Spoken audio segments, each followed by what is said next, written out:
Kenny, as Aaron Rodgers gets ready to take on his former team in the New York Jets, I'll tell you why Week 1 is a must-win for the Pittsburgh Steelers. It's unsportsmanlike weekday mornings at 6, right here on ESPN Radio, ESPN2, and ESPNU.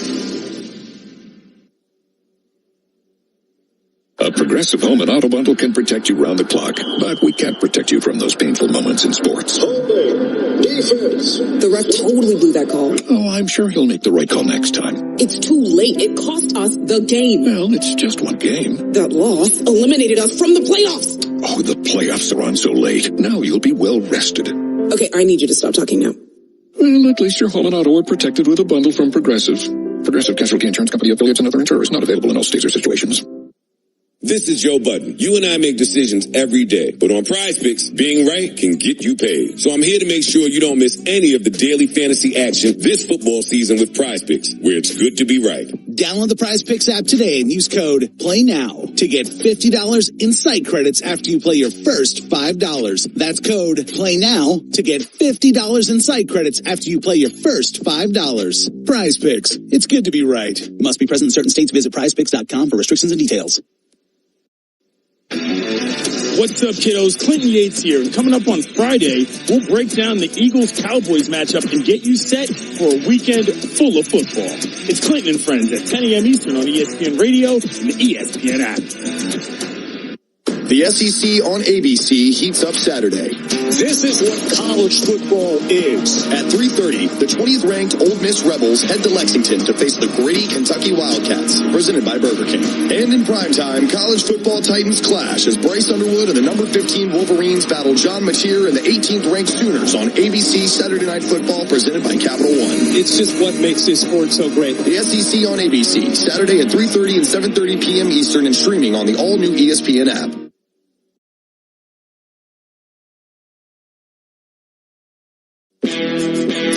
I help you get ready for the weekend. The biggest stories of the week, as only First Take can present them. We start at 10 a.m. Eastern on ESPN and the ESPN app.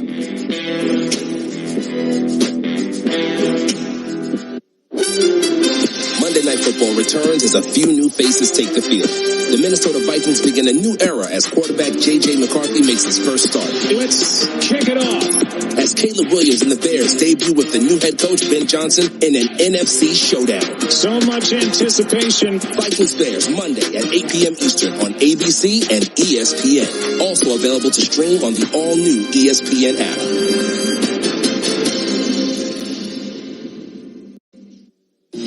Hey, it's Evan Cohen. Coming up Friday, will the Cowboys be able to ruin Banner Night in Philly and pull off the upset? Or will the Eagles continue to dominate the NFC East? It's unsportsmanlike, 6 a.m. Eastern, right here on ESPN Radio, ESPN2, and ESPNU.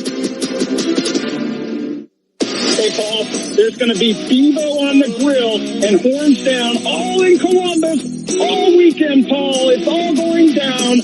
Paul Feinbaum, weekdays at 3 Eastern on the ESPN app and the SEC Network.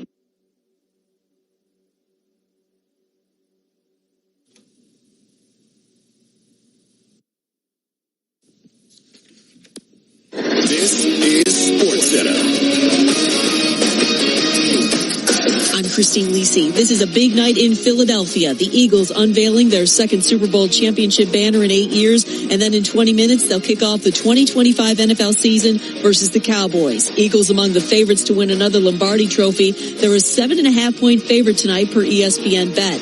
Dallas, though, can spoil the night for the defending champs, says our Harry Douglas. They're going to have to control a lot of scrimmage on offense and defense. I'll start with the offensive side of the ball. You're going to have to run the ball. But then also you're going to have to take advantage, like we mentioned earlier, of whoever's opposite of Quinyon Mitchell. You're going to have to convert third downs. On the defensive side, if you can get the Philadelphia Eagles multiple times, 3rd and 8, 3rd and 9 plus, you have basically won as a defense. Now you just got to close the deal on third down.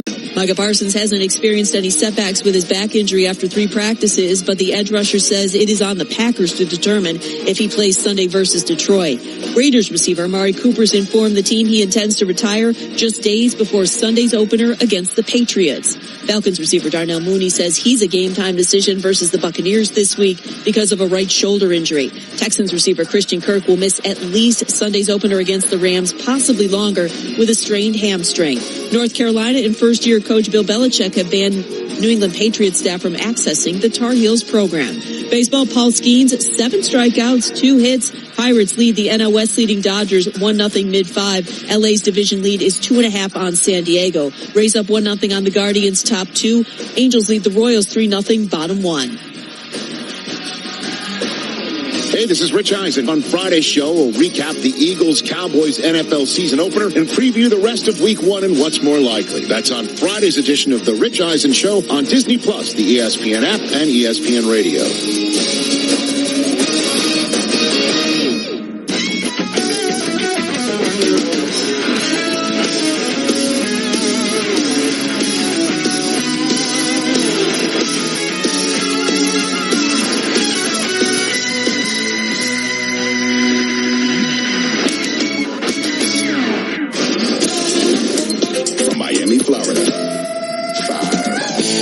Dallas, Texas. I'm ready. To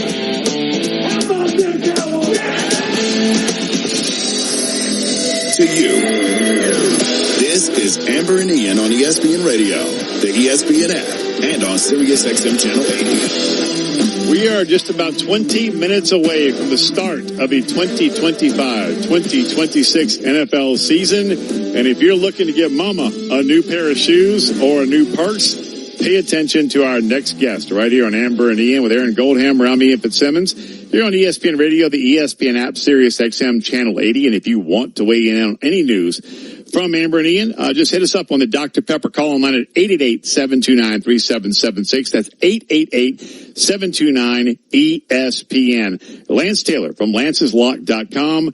You can follow him on Twitter, X, at the Lance Taylor. He is co-host of the Next Round Live.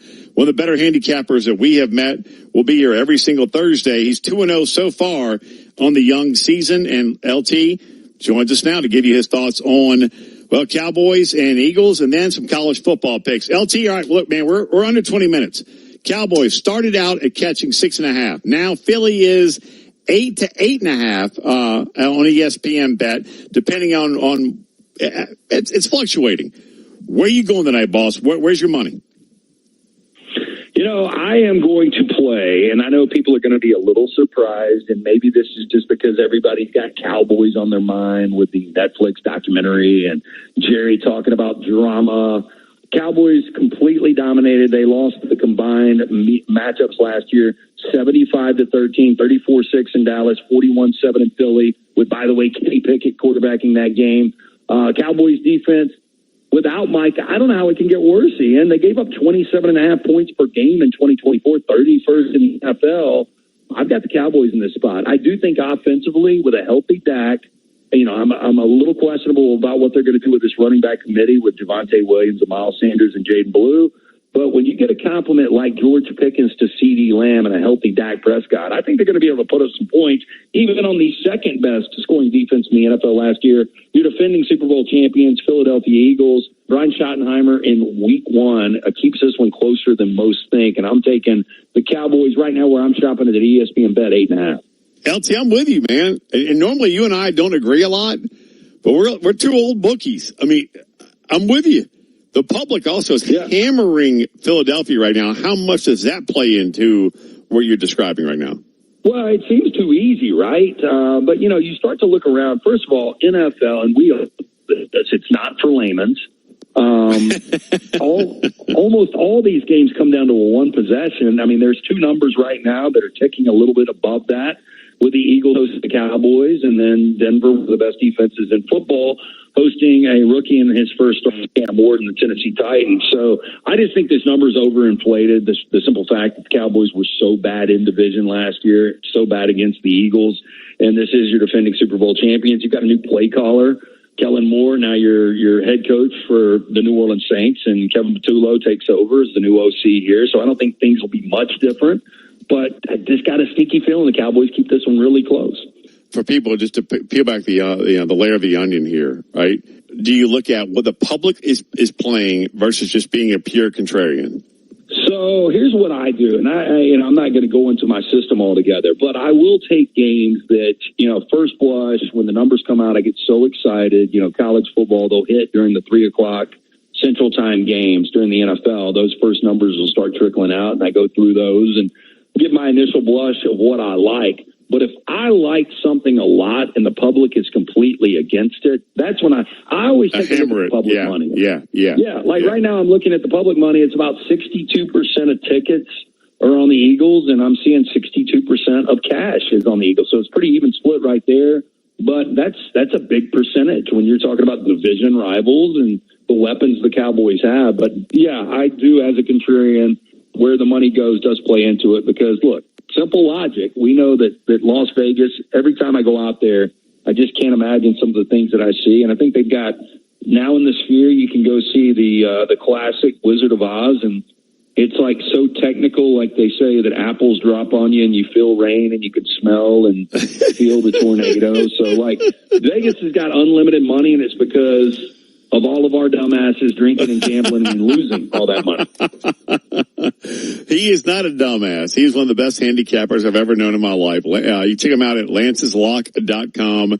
Follow him on Twitter, X, at the Lance Taylor, co-host of the Next Round Live. Lance Taylor joins at this time every single Thursday here on ESPN Radio, just trying to make you a little bit of money. So he likes the Cowboys plus the points tonight. What about one of your favorite plays on the college football slate, whether it's tonight, tomorrow, or Saturday? I tell you what, I'll take you to the Cy-Hawk between Iowa and Iowa State, going back to 1894 when they first played this one, Ian. Mark Gronowski comes over from South Dakota State, and Iowa looks like they finally have a semblance of a quarterback. What does he do against Albany? He goes out 8 of 15, 44 yards after starting 54 games at South Dakota State. Now, Iowa did run for 310 yards, couldn't be stopped, almost 6 yards per carry. But you look at this matchup, Iowa State, everybody got to see them front and center win against Kansas State in Ireland, and Rocco Beck was 19 of 20 against South Dakota. He has been absolutely fantastic, but the Cyclones haven't beaten Iowa in Ames since 2011, 8 and 22 all-time at home against the Iowa Hawkeyes. I think Iowa's going to be able to run it a little bit, but I think Gronowski, because he didn't do anything against Albany, I don't think they showed anything. I think he makes a couple of plays. We know 16, 17, 18 points typically wins this game. And when you feel like you know who's going to win the Cy-Hawk Trophy, you don't. It always goes the opposite way. But I like Iowa plus the 3, early 11 o'clock window Central Time on Fox. You're based in Birmingham, Alabama, so you know the pulse of both fan bases. Start with Alabama. You know I'm a Kalen DeBoer guy, and I'm buying stock right now because it's low, like really low. And whenever you want to buy low and sell high. Am I a fool to be buying right now on Kalen DeBoer in Alabama? So, Ian, this is going to kill my credibility, but I said before the season that Kalen DeBoer in Alabama would win a national championship. I wasn't alone on this island. No. I'm right there. I've said over the last couple of days with Alabama fans just fuming and spitting venom and blaming me like, you said he was a great hire, because I thought Greg Bird absolutely hit a home run. And I'm going to stick with it. I'm with you. The numbers are the numbers. I mean, Kalen DeBoer is 6-4 against unranked teams. Saban was 124-4 against unranked teams. I cannot believe the lack of energy. They did not look like they were prepared in week one in, a hostile environment against a power. And hell, Lance, we were in a scrimmage, their first scrimmage. They looked crisp. All this is baffling. And I thought, even big losses like Jam Miller, your starting running back, and Tim Keenan on that defensive line, I just didn't think they needed to win as 13.5-point favorites on the road against Florida State. So I was baffled by what happened. With all that said, I still said Alabama would go 10-2. I would adjust that to 9-3. I still think they're going to be one of the best teams in college football. People have asked me all week, Ian, Ty Simpson, how did he play? And I said, I can give you 5 to 10 reasons Alabama lost the game, and Ty Simpson ain't on that list. Ty Simpson played fine. Didn't turn the football over. Opening drive, they go down, take off more than half the quarter. Caden Proctor was a problem. First-round potential draft pick was a problem. Well, I had people asking me, like, is this offensive line supposed to be bad? And I said, Pro Football Focus told us in the offseason it was the best offensive line in football. Yep. Caden Proctor, a lot of people had him the first tackle coming off the board. So, look, you hope you can flush that. The one thing I can't flush is body language and energy. They got to be able to get that back. We're not going to know anything until they go to Athens to take on a Georgia team that has won 32 consecutive home games, an SEC record, by the way. One thing that Kalen DeBoer can do this weekend, folks, is something that Nick Saban never did as the head coach of Alabama. Beat the yellow school bus. Yeah, the yellow school bus. Monroe coming into town. As we wrap up here with Lance Taylor, he likes the Cowboys tonight, Iowa +3, and he says buy now in Alabama. But the best line I've ever heard in describing a beat-down loss by a powerhouse logo school came from my man Lance Taylor. When La Monroe, the Warhawks, came in and beat Nick Saban and the Alabama Crimson Tide in Saban's first year. And what did you say they rolled in on, and what were they eating their pregame meal out of? It was yellow school buses, and I think the coach, I forgot who La Monroe, the Warhawks coach, was back then. I think he made them PB&Js, though, on the way in. And we heard Kenny Dillingham talking about, we've got picky eaters on our team. We can't find the right restaurants when we're in Starkville, Mississippi. Can you imagine telling a Bear Bryant, hey, I've got picky eaters. Can we find them something to eat? What the hell's going on with our society, man? But LT said La Monroe came in and whipped Nick Saban's ass. They rolled it in Yellowbird school buses with brown paper bags and PB&Js and rolled out of town like they were on Madden cruisers. Ian, that buyout is $70 million for Kalen DeBoer, right around that number. There's no chance he loses his job, but they go 0-2 and they lose to La Monroe. They find that $70 million. The yellow school bus ain't beating DeBoer. I mean, in Alabama. It ain't happening. Of course, I said the same thing, and you told me, hold on a minute, wait, and you were right. Many, many years ago. Was it 08, 09? I can't even remember. So we'll talk to you next week, man. Appreciate the tips as always, and hey, let's go cash some tickets. Sounds good. See you, Ian. All right, buddy. That's Lance Taylor, outstanding handicapper. Check him out at lanceslock.com for all of his college and pro football picks. He's one of the best I know, and he actually called that. I'm not joking, folks. He had La Monroe back in like 09 over Nick Saban, or 08 in Alabama. I think it was homecoming. It was insane. So, ironically, La Monroe rolls in this week. We'll see what Kalen DeBoer in Alabama does. Can't wait. Hey, the NFL season's about to start. We have the Cowboys plus the points. What do you have? And who are the top 5 players on the field tonight for both teams? We dive into that next right here on Amber and Ian on ESPN Radio. The NFL on ESPN Radio. I'm sorry, ladies and gentlemen. We should be talking about Jalen Hurts. Week to week, team to team. In a far more complimentary fashion than we have. He's got it. Touchdown. Opening weekend is here. The NFL lives here. ESPN Radio. Actual price will depend on product and subscription plan. Featured products are compounded drug products, which the FDA does not approve or verify for safety, effectiveness, or quality. Prescription products require an online consultation with a healthcare provider who will determine if appropriate. See website for details, restrictions, and important safety information. Want a boost in and out of the bedroom? Hims has you covered. Introducing a new 2-in-1 approach to level up your game. Tadalafil for better bedroom performance and zinc for testosterone support. Put it all together and you've got what you need to turn things all the way up. Getting started is simple. Just go to hims.com/joy to start your free online visit. Through Hims, you can access ED treatments, including pills, chews, and more. 100% online. No office visits, no pharmacy lines. Just fill out a simple intake form and a licensed medical provider will determine if treatment's right for you. If prescribed, it ships free and discreetly to your door. Find affordable treatment options at up to 95% less than brand names at hims.com/joy. That's hims.com/joy, HIMS.com/JOY. The Baseball Tonight podcast. I've never seen what we saw in Houston, Tim, with Spromber Valdez. It appeared that he intentionally set up his catcher and smoked him in the chest with a fastball, Tim. Have you ever seen that? I have never. That was a strike, Buster. A strike hit the catcher right in the middle of the chest protector. I mean, that's unheard of. The Baseball Tonight podcast is on the ESPN app or wherever you listen to podcasts. You have cancer. There's nothing you can do to prepare yourself. Round 1 of chemotherapy. I'm going to fight it. I'm going to survive. There's no way I'm going to let this take over me. Cancer doesn't care what you look like, who you are. It may not save my life. It may save my children's life. It may save some. Live fight like hell. And when you get too tired to fight, let somebody else fight for you. Lives that's been saved. 1, 2, 3, don't give up. Don't ever give up. Visit v.org/donate. Football Sunday on ESPN Radio. It's a showdown in the NFC West. It was great, especially when you combine him with Kyle and you combine him with what we have. He's a heck of a quarterback. Brock Purdy and the San Francisco 49ers head to Seattle to face Sam Darnold and the Seahawks. Darnold out of the shotgun.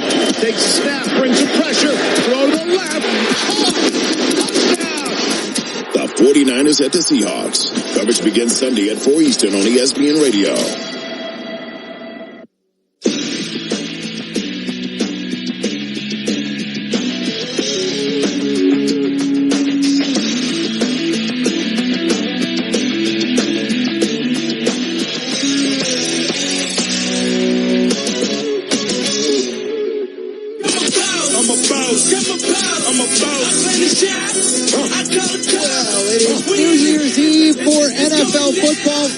And we are 3 minutes away from kickoff between the Eagles and the Cowboys. Players out on the field. The banner has been revealed. The Lombardi trophies were walked in. Jeff Lurie was screaming and yelling. And Rob Mack, the guy from Always Sunny in Philadelphia and Wrexham, was yelling into a mic.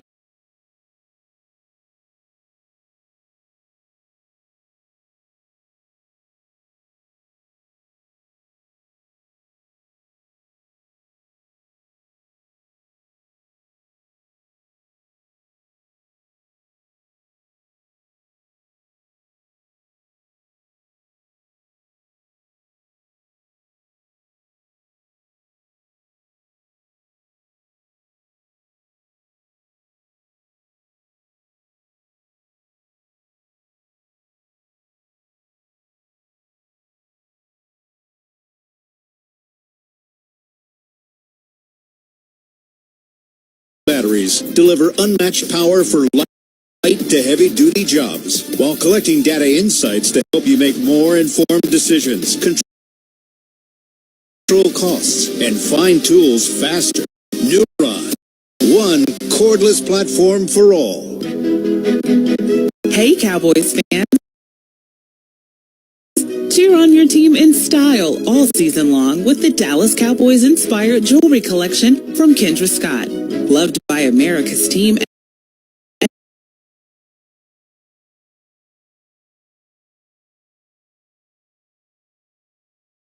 and worn by America's sweethearts. Shop exclusive pieces in blue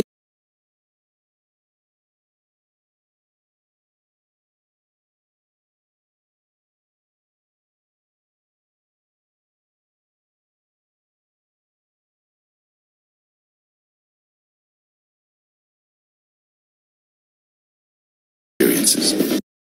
Dust off your victory dance and play today. Must be 18 or older. Play responsibly. How's it going? You see that Cowboys game? Oh, I watched. Been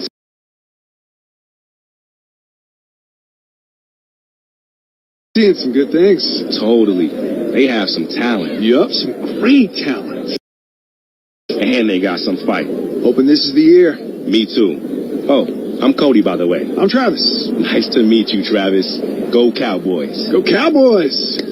Make a new friend based solely on their shirt choice. What would you like the power to do? Bank of America, the official bank of the Dallas Cowboys. Copyright 2025, Bank of America Corporation. Stirring rendition of the national anthem by the great Philadelphia-based group Boys to Men. And now we're about ready. The Cowboys are going to have the football first. So as we said, we're going to get our first look in real game action at George Pickens playing wide receiver alongside CeeDee Lamb. And Pickens thinks that there's a lot that could happen good with the two of them in there together. And it affects it a lot. I can tell definitely when I'm running routes prior to where I was running routes, hitting double the stars, doubling me. Then we got run game. But here you got CD, me, Turb, JT. So you have to focus on a lot of guys. Yeah, he definitely adds a weapon. And I'm just telling you, all the guys I've seen, I'm not saying he's better, but he's as good as anyone at going up, high pointing that 50-50 ball and coming down with it. Here's my one key to this game, Brad. There's a bunch of them, but to me, the Cowboys have to weather the first 10 minutes of this game. They might be down. They might be down 3-0, 7-0, but you just can't have it collapse early. Let the thing settle down in those first 10 minutes and then go play your game. And it would be very good if they didn't go 3 and out and give the ball right up. The offense in the beginning part of the year probably is going to have to carry a disproportionate share of the load while they're figuring out what the defense is. Cowboys in white jerseys, silver helmets, silver pants. The green shirt clad the Philadelphia Eagles with their white pants, green helmets, white numerals will be kicking off from our right to our left, and it'll be Jake Elliott kicking off to Devonta Turpin, who we also didn't see during the summer. Now, I'm going to go back exactly almost 25 years to the day, Brad. It was September 3rd, 2000, when Philadelphia opened that game, the pickle juice game with the onside kick. That ain't happening tonight with the new rules. No, that's right. It can't. Can't happen. All right, here we go. Elliott's kick from right to left will be fielded by Turpin at the 5, up the right side to the 25, to the 30, broke one tackle and crossed the 30-yard line. Got to about the 32. And we will, let's see exactly where they spot. We'll give you the Dr. Pepper starting offense as soon as we see how they deploy.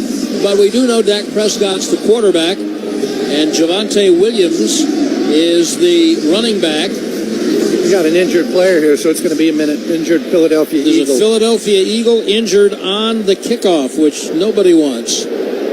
So we'll tell you the rest of that starting lineup. It will be Cooper Beebe at center, Tyler Smith, and rookie number 1 pick, Tyler Booker, the guards. The injured Eagle is Ben Van Summeren, who is their fullback, as well as a key special teams player. And a flag just went down now while time is out. I've never seen that. I have no idea. The Eagles trainers and medical staff are attending to the fallen Eagle. Right where the ball is spotted, the penalty flag just came out. So spotter Jay Goldberg says they were already yapping at each other. Okay. And we know that they are cracking down on things like unsportsmanlike conduct this year. Well, I apologize. My eyes were on the medical staff over here attending to the Eagle. And the crowd is in full Philly voice. Explaining to the referee how he and his crew resemble vacuum cleaners. So I'm looking at the Cowboys' offensive deployment. Jalen Tolbert will join CeeDee Lamb and George Pickens as the wide receivers, and Dallas Cowboys football will continue in a moment. Get off the lawn, Albuquerque. Water Authority rebates for turf replacement are now $3 per square foot. Yes, earn a $3 rebate on your water bill for every square foot of grass you replace. So get off the lawn with a wallet-friendly move to a desert-friendly Xeriscape. Lower water bills, less maintenance, and an attractive yard that's in harmony with our dry climate. Restrictions apply and plans must be pre-approved. Visit abcwua.org for details. At Amazing Grace, our mission is to help elderly and disabled individuals live comfortably at home while achieving the highest level of independence possible. We offer flexible support from mobility assistance and meal prep to hygiene and light housekeeping. And right now, we're hiring part-time caregivers. If you enjoy working with seniors, call 505-796-4900 or visit AmazingGraceInc.com. Amazing Grace, care that feels like home. AmazingGraceInc.com. Medical services not provided. Weekends at Casino at the Downs offers cash drawings 2 to 10 p.m. Fantastic dining, live music, and dancing. And watch your favorite sports in our lounge. Casino at the Downs is winning entertainment. And be sure to check out the flea market and other Expo New Mexico events. Listen to ESPN Radio 1017 The Team wherever you are. Download the 1017 The Team app. Stream on our website or tell your smart speaker to play 1017 The Team at home or on the go. However you listen, we've got you covered. Could church be the fresh start you've been looking for? Maybe you've never been to a church, or maybe it's just been a while. No matter where you're at on your journey, you are welcome here. At Legacy Church, we help people connect with God, grow in relationships, and live generously. We've got 9 incredible campuses all across New Mexico, including Clovis, Portales, and Albuquerque, plus a worldwide online campus. So trust me, there's a place for you. Join us this week. Visit legacychurch.com to find a campus near you, plus service times and plan your visit. We can't wait to see you. Haven't had a snap. Jalen Carter of the Eagles thrown out of the game. Cowboys from their 47 will run Javonte Williams off the left side all the way down to the Philadelphia 46. So to recap, Van Sumeren, the Eagles fullback, injured on the kickoff, and they had to cart him off. Meanwhile, as the two teams, Dallas offense, Philly defense, are deployed, a flag is thrown. Jalen Carter did something. There's an unconfirmed report that he might have spit on someone. Jalen Carter's out of the game. All-pro defensive tackle. Here's second down, and they hand the ball off to Turpin, who came in and played running back, and he picked up the first down. That's just crazy. I mean, he got ejected, and the ball had not been snapped yet. I mean, they're attending to the Eagle player, the medical staff. A flag came out, and Jalen Carter has been ejected. Hunter Lipke takes over as the running back. Prescott in the gun. The Cowboys are 1st and 10 at the Philadelphia 42. Snap to Prescott. Little out to the right side to Pickens down to the 37. He picked up at least 6 and was stopped immediately. So Pickens and Tolbert and Lamb are the wide receivers. And let's see, Turpin came in for Tolbert. The Philadelphia defense was Jalen Carter, and he's been thrown out of the game. Jordan Davis and Moro Ojomo, their other starting linemen. Here's second down and 5 for Dallas at the 37 of Philly. Prescott's under center. Tolbert in motion to the left. There's a delayed handoff up the middle to Williams. A nice little surge down around the 33, and he's about a yard short of the first down. I mean, think about this, Brad. We were 6 seconds into the game, and Philadelphia had lost 2 players. I'm going to assume for the game. We know that Jalen Carter is done for the day. I mean, before the ball is snapped, they lose the all-pro defensive tackle and a key fullback and special teams player. All right, here's a big early test. 3rd and 1, Dallas at the Eagle 32 on the first possession of the game. Prescott under center. Lamb comes in motion from the right side and sets up. Prescott straight back. Play action fake. Throws deep down the right side. Lamb is alone at the 5, and he's down to the 1. Prescott felt the pressure coming, but he said, you know what else I feel? I feel that guy right down there. Boy, another split second, not a half second, split second. And Dak Prescott's getting that ball knocked out of his hand. He gets rid of this just in time, finds CeeDee Lamb on the corner pattern, down to the 1. Jalix Hunt put the pressure on. Now first down, fade, right side, looking for Lamb. And an immediate flag for pass interference thrown on Adoree Jackson. And he's the one who's taken over at cornerback for Darius Slay, who had a fabulous year last year. Defense number 8. And then they couldn't afford him, Babe, is basically what happened with Slay. And so Adoree Jackson is the new cornerback over there. And Prescott said, you're not Darius Slay. Well, and I hate to say, good penalty for you got me, Darius Slay, for Adoree Jackson to take there. The ball's at the 1. Now it's at the 18-inch line. So you might as well tackle him if you know you're going to give up a touchdown. Lambs come out of the game. They go 3 tight ends on first down and goal inside the 1. Lipke motion right to left. Handoff. Javonte Williams. Bang at left guard. And the Cowboys score the first touchdown of the season. And it's the Miller Lite first touchdown of the game. And it didn't take any longer than that for the Eagle fans to start booing. You know, I like this Brian Schottenheimer offense, Brad. I like it. Wow. He's a bleeping genius. You talk about a good start to a game. Wow. I mean, first of all, the field position. Yeah. And then you don't have to, nobody's got to block Jalen Carter. And then they make a couple of good plays. Williams ran the ball well, and now here comes Butter Aubrey for the extra point. Good snap and hold. His kick is good. The first score of the season. is Dallas 7, Philadelphia nothing. Dallas Cowboys football will continue after this. There is less than 1/100th of an inch of motor oil protecting your car's engine. Friction and heat causes engine oil to experience thermal breakdown, weakening its ability to protect the engine and its parts. Lucas Heavy-Duty Oil Stabilizer is specially formulated to resist thermal breakdown, protect vital engine parts, and extends the life of your engine. It also stops smoking, knocking, and internal oil consumption in worn engines. Lucas Oil, the official oil of the Dallas Cowboys.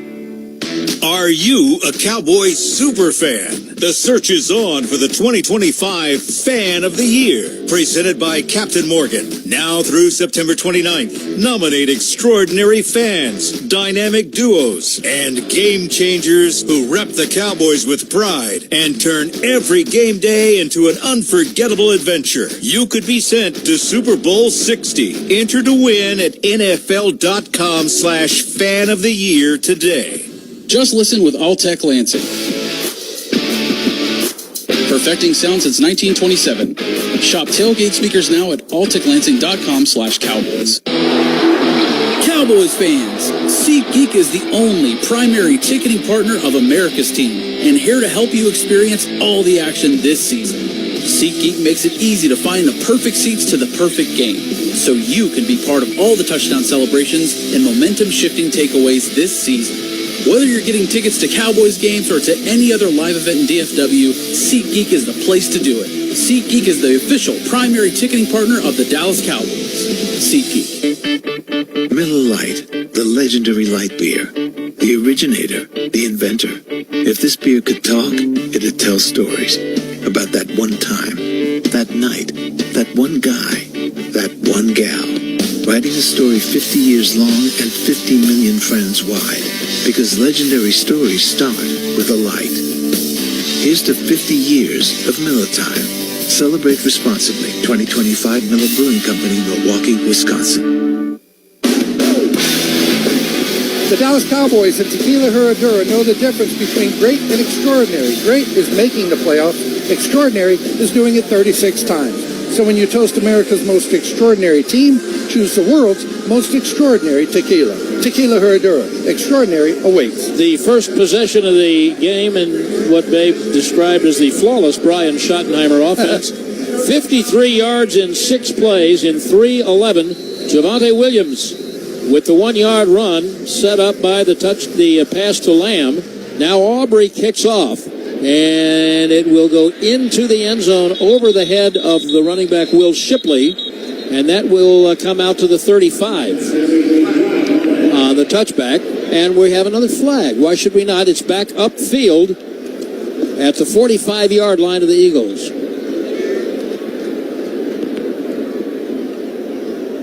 So, did someone move too illegal soon? motion on the receiving team, number 9. See, they're dirty cheaters. To the kick, number 39. The receiving team, 5-yard penalty. number 9 would be, they don't, no, what did he say, 39? I will say this is not a good start for the Eagles in any way, shape, or form. All of it. 39 is Epps, the safety who was just activated. We'll give you the Dr. Pepper starting defense in just a moment. The Eagles will start at their 30-yard line with Jalen Hurts at quarterback. And Saquon Barkley behind him in the pistol. And a receiver in motion, and Hurts back 3 steps and looks out to the left and throws it to the tight end, Dallas Goedert, for 9 yards up to the 34-yard line. They have A.J. Brown and Devonta Smith and the former Washington first-round pick, Jahan Dotson, as the wide receivers. And the centers, Cam Jurgens, Landon Dickerson, and Tyler Steen are the guards. Jordan Mailata and future Hall of Famer Lane Johnson, the tackles for the Eagles. The Cowboys started with Sam Williams and Dante Fowler at defensive end, Osa Odigizua and Kenny Clark at tackle. And on 2nd and 2, a handoff to Barkley. A little hesitation gets him past linebacker Jack Sanborn, and he picked up 3. Stopped by Kenny Clark. First down, Philadelphia at their 41. And interestingly enough, Trayvon Diggs is on the sideline. Got the helmet on, ready to go. I wonder if they're going to spot him in nickel, Brad, third down situations. Cowboys didn't get them to third down there. And now really it's 4 downs for the Eagles because, as we know, if it's 4th and 1, they're going for it. Kenneth Murray and Jack Sanborn started at linebacker. And now here is a play fake by Hurts. He starts rolling right now. He cuts up field. They didn't account for him, and he slides at the 50, just 2 yards short of a first down. That's one of the things you have to do with the Eagles. You have to watch the quarterback running. The Cowboys safety. You're not going to like this at all. Kenneth Murray, he got up pounding the ground. I don't know what happened, but something happened to him. He's out there on the field. They're going to have to get somebody in for him. Excuse me. The Cowboys safeties are Malik Hooker and Donovan Wilson. Kyer Elam and Deron Bland started at corners. We'll find out about Murray and more in just a moment. Second down for the Eagles. There's a toss play out to the left. They did not close down the end. Barkley's got a first down and more across the 40, down to the Dallas 35. Let's make an AT&T call to the sideline to Christy Scales. With Kenneth Murray, it looked to be his arm or shoulder that he was shaking. By the way, he is the green dot this year, relaying the communication, the calls from Matt Eberflus. As for Trayvon Diggs, babe, you're right. It's going to be nickel situation. Deron Bland will move inside. Diggs will be outside. He has a pitch count of about 30 to 40 plays tonight. Yeah, and again, the Cowboys haven't got him to third down. The Eagles, so Trayvon Diggs is yet to see the field. First and 10, Eagles at the Dallas 36, and it's been very easy for them. Devonta Smith in motion, snap to Hurts in the gun, little flip over the middle, caught at the 30-yard line, gain of 6, caught by Goddard. I mean, it's been really easy for the Eagles moving from their, where did they start? At the 30 after the penalty. After the penalty, right. Well, they just hit you with so many things. Great tight end, 2 great receivers, great running back, and a great offensive line. That's why they won the Super Bowl. Go ahead and stop that. Second and 4 at the Dallas 30. Snap to Hurts. A little inside handoff to Barkley, and he broke through the line. Got a first down to the Dallas 25, and then brought down by Damone Clark and Murray. Well, Barkley is so unique also, Brad, in the sense that he's your speed back, but he's also your power back. Now, they got A.J. Dillon now, who goes about 250, but he's a powerful guy, but he's also a guy that can break the home run. We know that. It's actually Will Shipley who has gone in at running back. First and 10 for the Eagles. Hurts back. Little screen to Shipley in the left flat. Great blocking in front to the 15, to the 10, and down to the 5. Just picture book blocking by the Eagles for Shipley, and Sanborn finally ran him down after a 20-yard gain, and they are in the Garda-World defensive red zone. All right, time for a stop. Time for a stop. Hard to do. Hard to do. Hard to rush the passer because he gets rid of it so quickly. And Philadelphia runs the ball in the red zone more than any team in the NFL last year, and there's a reason why, and that's number 26. Barkley back in on first and goal at the 6. Hurts under center, hands it to Barkley coming left at guard, and he is taken down by the Cowboys rookie Donovan Ezeraku, who is in at right end. These ends are just going to rotate. Yeah. They're going to go back and forth like that. 7-0 Dallas. We're already in the middle of the first quarter. The Eagles are knocking on the door. The Eagles have a new offensive coordinator, Kellen Moore. There was another change. Kellen Moore, of course, is now the head coach of the Saints. It's their 4th offensive coordinator in 4 years, but they just keep rolling. Maybe it's something to be said for players. Maybe. Second and goal at the 3. Hurts under center. And off Barkley up the middle, and he is stopped right now. Stopped by Solomon Thomas. Well, that was a heck of a play by Solomon Thomas. Shed his block right in the middle, and then puts the lick on him. I don't think we had a chance to mention it, but Mozzie Smith is inactive tonight. So it's Thomas and Toia, the rookie, and Clark and Odigizua as the rotation, and here comes third down and goal. The Eagles at the Dallas 3-yard line. Hurts in the gun on third down and goal. Snap is back. He looks to his right. He looks to his left. He runs to his right. Foot in the ground. Wide open lane. Touchdown, Jalen Hurts, who does that more than any other quarterback. Run into the end zone. And that touchdown's going to cost him about $7,500 because he just threw the ball into the stands at the end of it. I think he makes enough to afford it, though. I think he does. Yeah, that was a walk the dog. Once he broke the pocket, Cowboys are in man coverage, and when you're in man, your back is turned to that quarterback. You're plastered on your receiver, and it's just walk the dog for Jalen Hurts. 5:55 left in the first quarter. Jake Elliott, little high snap for the Eagles kicker, but he bangs the extra point through. They go 70 yards in 10 plays in 5:54, and we're tied 7-7. Dallas Cowboys football will continue after this. Are you ready to elevate your barbecue game? Matt Pittman of Meat Church here, the official pitmaster of the Dallas Cowboys. Visit meatchurch.com, your ultimate destination for the freshest rubs and seasonings and barbecue supplies. Throughout time, man has expressed himself through dance. The Charleston, the two-step, and yes, even the Macarena. But few dances have captured the imagination like the victory dance. It says, I am a winner. In your face, whirl. With Cowboys scratch tickets from the Texas Lottery, you could have lots to celebrate with top prizes of $100K, plus enter for a chance to win VIP Cowboys experiences. Dust off your victory dance and play today. Must be 18 or older. Play responsibly. This football season, the Dallas Cowboys have teamed up with Carter Blood Care to tackle the critical community need for blood donations. When you donate blood in September, you'll be able to gear up for this football season with a new Cowboys t-shirt. Be a game changer for someone in need. To make an appointment, call 1-800-366-2834 or visit carterbloodcare.org.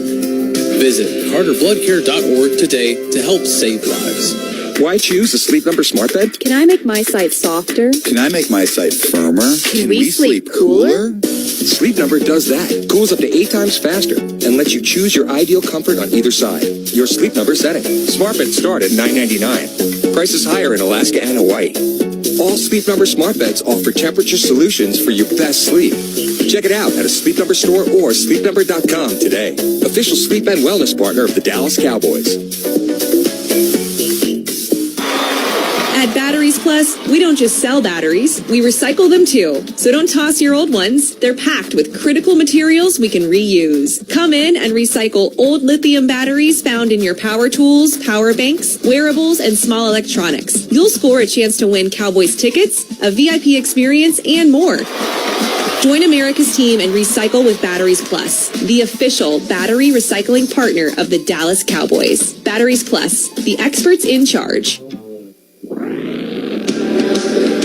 A connection may be all that it takes to change a life, launch a business, or change a story. The power to connect is the power to change.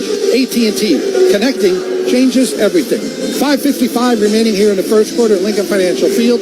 Both teams have had one possession. Both teams have scored a touchdown on that possession. And Brad, the famous Prussian general, whose name I can't pronounce, in 1800, said no battle plan ever survives first contact with the enemy. Well, neither defensive game plan survived first contact with the enemy because both teams just marched it right down the field. We may have a football game, Brad. Well, we do right now. Let's hope it lasts. Of the 10 plays the Eagles ran, 7 were runs. 2 of those, including for the touchdown by the quarterback. And Elliott's kick is taken by Turpin at the 2. Up the middle. Oh, he's in big trouble at about the 23-yard line. That was big trouble. Good coverage by the Eagles. Oh, we got a little scrum going here at the end. Now we'll have a little fight. Some helmets are off, and this is... Oh, boy, yeah, look out. Maris Leofau's helmet is off. He's trying to pull someone else's. There's 1 flag, 2 flag, 3 flag, 4 fish. Red fish, blue fish. There's going to be multiple fouls. Come on, young man. I can't tell you who they're going to be assessed to, but... Yeah, we have 4 flags on the field, or am I missing any?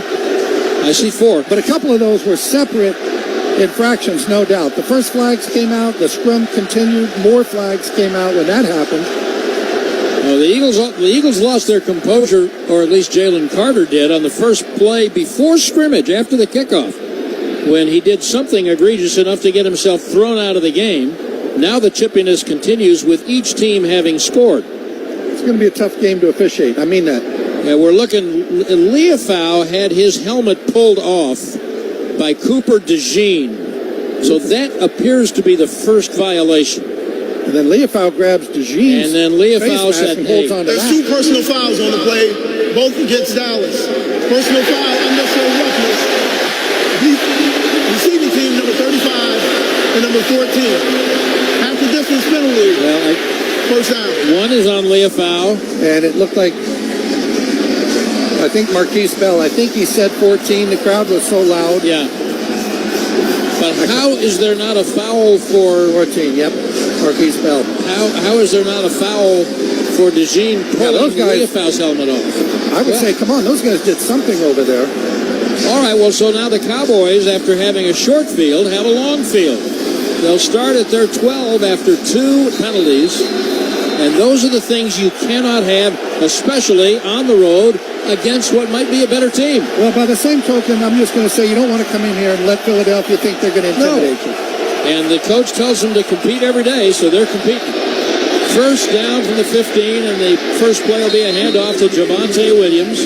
Almost 3 yards, putting his head down at left guard. And a little chippiness at the end of this. But Brad, this play had the look of a read option. Dak handed off, came down the line. Not a single Philadelphia Eagle moved an inch to go 10. I was going to say, is that even a threat with Prescott? Well, it wasn't. Certainly on that play, they said, yeah, we're not going to go with that fake. 2nd and 7. Williams picked up 3. Dallas at its own 15. Crowd got loud, by the way. Prescott in the gun. Turpin in motion across the formation. Snap to Prescott. Back. Rolling to his right. Good block, Tyler Smith. Block from Peavy. Avoids a man. Throws down the left sideline. Lamb caught it at the 48-yard line. Keeping the play alive. How about you, CeeDee Lamb? Let me just say, such a great job by CeeDee Lamb of working back to Dak Prescott. Philadelphia thinks they've got an interception, but CeeDee Lamb comes working right back down the line. Great catch, little move at the end of this. I talk about it all the time, right, Brad, on scrambles. Just come back to the quarterback, and you'll open yourself up. You've been saying that for years. I listened. And he did, apparently. All right, I left formation with a fullback, Lipke, and Prescott will give it to Williams on first down. Up the middle, there's a pretty good block. In the middle of the line, he gets 3 or 4. Boy, don't underestimate that play right there, because on 2nd and 7, when he finds CeeDee Lamb, I mean, I thought Dak was going to get sacked. There were Eagles coming at him every which way, and not only to not take a sack and get the ball thrown away, to get the completion of the first down was pretty good. So when you look back at that, you'll see a tremendous play by Tyler Smith to block for him. You'll see BB get just enough of his guy to let Dak step, and then a really good play by Prescott to get away from the pressure. So here's 1st and 10 at the Dallas 38, which is better than the 12. Handoff to Williams. Coming left, trying to get an edge block out there, and they couldn't quite get it. It's a gain of about 3. Cooper DeJean is getting into it again, this time with Tyler Guyton. DeJean is just a little bit fired up. You know, he's a good Iowa farm boy. Not supposed to act like that. He's been in about 3 different scrums here. Cooper DeJean has. Great find for them a year ago, and he has taken a leadership role seriously. So here's 3rd and 2. Be a pretty big 2 yards to make at the Dallas 41. Prescott in the gun, sends Tolbert in motion to the right, back to throw, looking. Deep to the middle, Lamb at the 45, left to the 40, 35 on the sideline. CeeDee Lamb. He wears an 88. Boy, I thought he was matched up in the slot. They motioned Devonta Turpin outside of Lamb. He's got Adoree Jackson one-on-one, just runs a crossing route. Dak finds him a little bit late, but he does find him. 3 big explosives for Lamb already. 1st and 10 at the Eagle 33. Prescott started in the gun, changing the play, moves under center. Miles Sanders is now the running back, the former Eagle. Prescott is changing the play again. Where's that play clock? It's 3, 2. 1 to go. Snap, pounds his foot, gets the ball. Back to throw over the middle, caught, flag. And the ball's caught down at the 30. That's going to be holding. I think it's holding. Yeah, it's holding on Dallas. Coming back. Holding. Offense number 73. 10-yard penalty. First down. Tyler Smith called for the hold. Boy, Tyler Smith just got beat right now off the line of scrimmage. And I don't want to say it's all he could do, but, I mean, he got beat right now. And the guy that he was trying to block there was Byron Young. And you know what's funny? He's probably playing because Jalen Carter isn't. He was ejected on basically the first play of the game. Jalen Carter was, if you just joined us. That's a shame because it's now 1st and 20 back at the Eagle 43. 7-7 game. Minute 50 left first quarter. Prescott in the gun at the Eagle 43. Back. Oh, here's pressure up the middle. Goes in the right flat for Sanders. He's going to be thrown for another loss back at the 47-yard line. So do you think there's any part of this Philadelphia crowd, Brad, that says, hey, Miles Sanders, that was our guy. We don't want to boo him. We don't want to yell at him. No. Any part? There's no part. Zero. There is no part. I don't think so.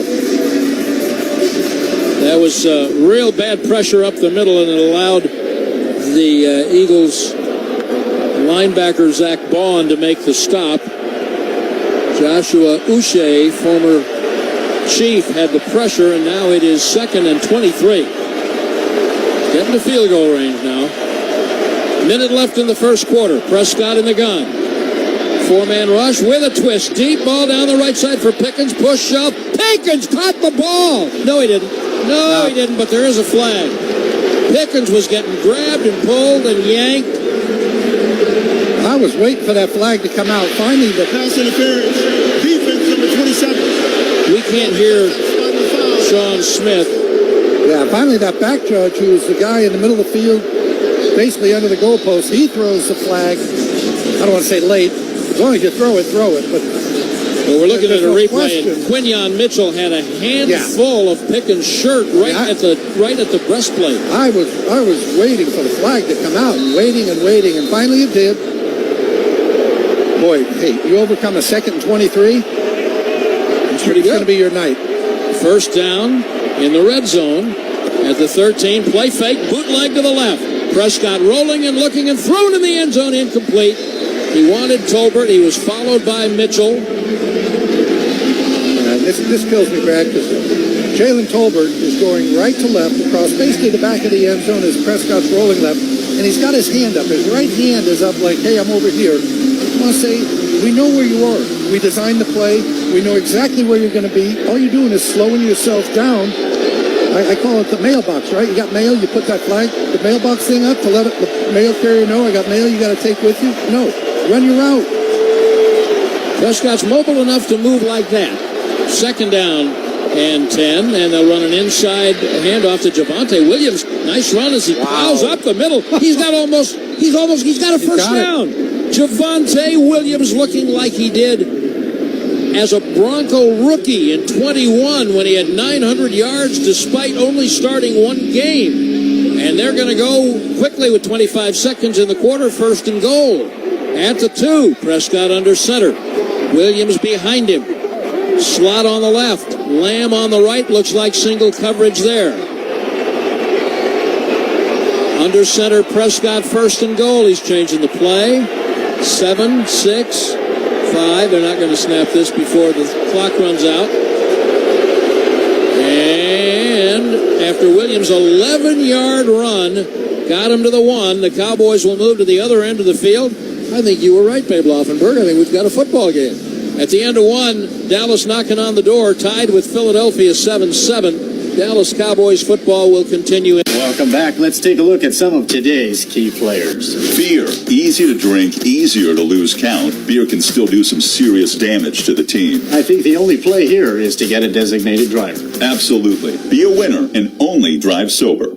Put your game faces on and get ready to experience sports betting like never before. Caesars Sportsbook is taking over at Route 66 Casino Hotel with new game-dominating betting options, better rewards, and the best sportsbook in the U.S. Let the games begin. Place your bets today. Get your kicks. Lobo football is officially back. Come out to University Stadium this Saturday as your Lobos take on Idaho State at 1 p.m. Enjoy discounted concessions so you can feed the whole crew without breaking the bank. a new fan tailgate experience. The new Louis Lane features a beer garden, large screen TV, food trucks, and a kids zone. And get 2 free kids tickets for every general admission ticket purchased online, thanks to the education plan. Get your tickets now at golobos.com/tickets. Go Lobos! Hinkle Rise, Hinkle knows when you're injured, it's the place to go. In New Mexico, the weather can change in an instant, and so can road conditions. That's why it's so important to watch for motorcycle and e-bike riders. If an accident happens, Hinkle Law Offices is here to help. With over 30 years of personal injury experience right here in New Mexico, they know how to fight for you. Call 505-TUF-HELP today for a free, no-obligation consultation. Hinkle Law Offices. Local, trusted, tough. When you're injured, it's the place to go. Dear football fans, elevate your game with a tough-as-nails Toyota truck. Tacoma's a big-time playmaker. Tundra's a tailgating MVP that works hard and plays even harder. And the 4Runner's a Hall of Famer when it comes to rugged roads.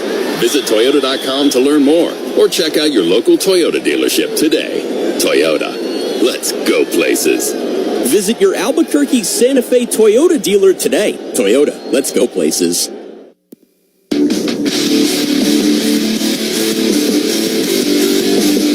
Hey, Cowboys fans, grab a Miller Lite. Taste you can depend on. Miller Lite, the only beer of the Cowboys. Taste like Miller time.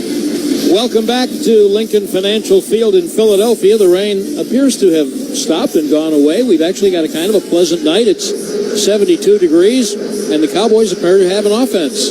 They scored first with a short field after Jalen Carter got thrown out of the game after the kickoff. Marched to a Javonte Williams touchdown. The Eagles had no trouble going 70 yards to a Jalen Hurts touchdown. And now the Cowboys have moved from their 12 to first and goal at the Eagle 1. They turn around and go right to left in the second quarter in the white shirts and silver pants. Snap goes to Prescott. Handoff. Williams up the middle, plowing for the touchdown. I guess Javonte Williams will be okay. I guess. I like what I've seen so far. I mean, he is running with power. Nowhere more evident than that 2nd and 10 run that he had, where he goes for 11, and it looked like about a 2-yard run. He just kept moving the pile. And I'll tell you, he did move the pile. There was a good block at the end by Tyler Smith. Really but nice then Williams actually gave a tush-push to Smith. He hit him in the back and moved him forward. Here's Aubrey for the extra point. And just as everyone predicted, the Cowboys have touchdowns against the Eagles on their first 2 possessions. And early in the second quarter, lead Philadelphia 15-7. Dallas Cowboys football will continue. It's Reliable Nissan's State Fair Super Sale. It's that time of year for you to take advantage of huge State Fair discounts and special incentives on Reliable Nissan's entire vehicle lineup. Plus, of course, the ever-popular budget car specials in the Okie Dokie Corral. Great prices for the kids, too. Spin and win. It only happens once a year. Huge discounts, special incentives, giant savings. The State Fair Super Sale at Reliable Nissan. We're on Court, across from the Cottonwood Mall. We are reliable. Don't miss the 3rd annual Enchantment Games benefiting the Albuquerque Sign Language Academy. Register now at aslacademy.com for one of our competitive game tournaments, including cornhole and kickball. Live music, food trucks, beer garden, a pet pavilion for our 4-legged friends, and much more. Saturday, September 20th at Rotary Park in Bernalillo. Free admission. Visit aslacademy.com for details. This ad is funded by Town of Bernalillo Lodgers Tax. It's time to turn up the heat on your Saturday morning. From the locker room to the headlines, from the hottest takes to the hardest laughs. This is Triple Threat with Jordan Heitzma, the Indiana sharpshooter with the facts. Jay Hill, the man from the cornfields of the Midwest with the comedy to match. And Kevin Banks, the man on assignment, the playmaker, the voice you need to hear. Sports, comedy, entertainment. This is Triple Threat. Every Saturday, 8 a.m. to 9 a.m. on ESPN Radio, 101.7 The Team. Sports is full of debates. Who's the MVP? Who's the Rookie of the Year? The GOAT. When it comes to sports books, there's no debate. Legends is the best sports book, the undisputed champion. Our TV is the biggest in the Southwest, 38 feet wide. We've got the best team, the best wings, the best action, conveniently located in the heart of Santa Ana Star. We've got the best game day experience. Legends Sportsbook, where legends are made.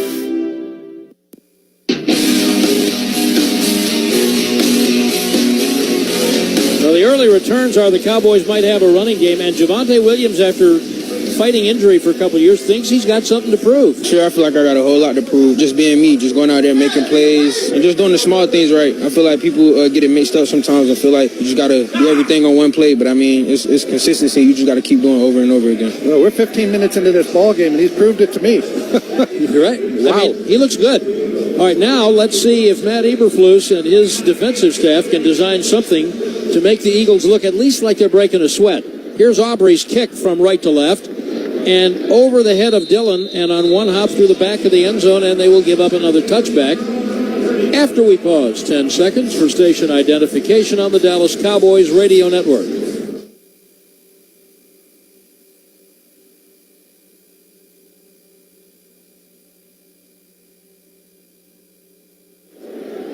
So, Brad, a number of years ago, I went up, did an interview with Bill Parcells at his home in Saratoga, and we're driving along, and somehow he just, nobody plays defense anymore. Nobody plays defense anymore. And I know he's watching the game.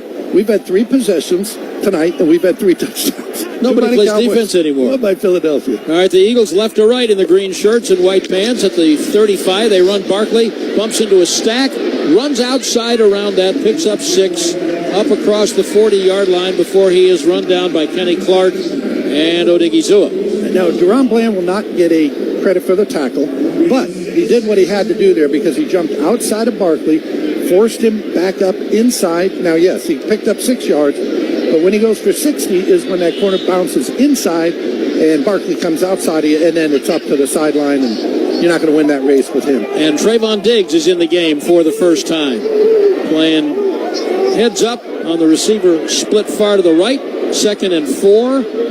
That's Brown. He's covering. Now he drops off him. Snap to Hurts in an empty gun. Quick throw out to the right to Devonta Smith.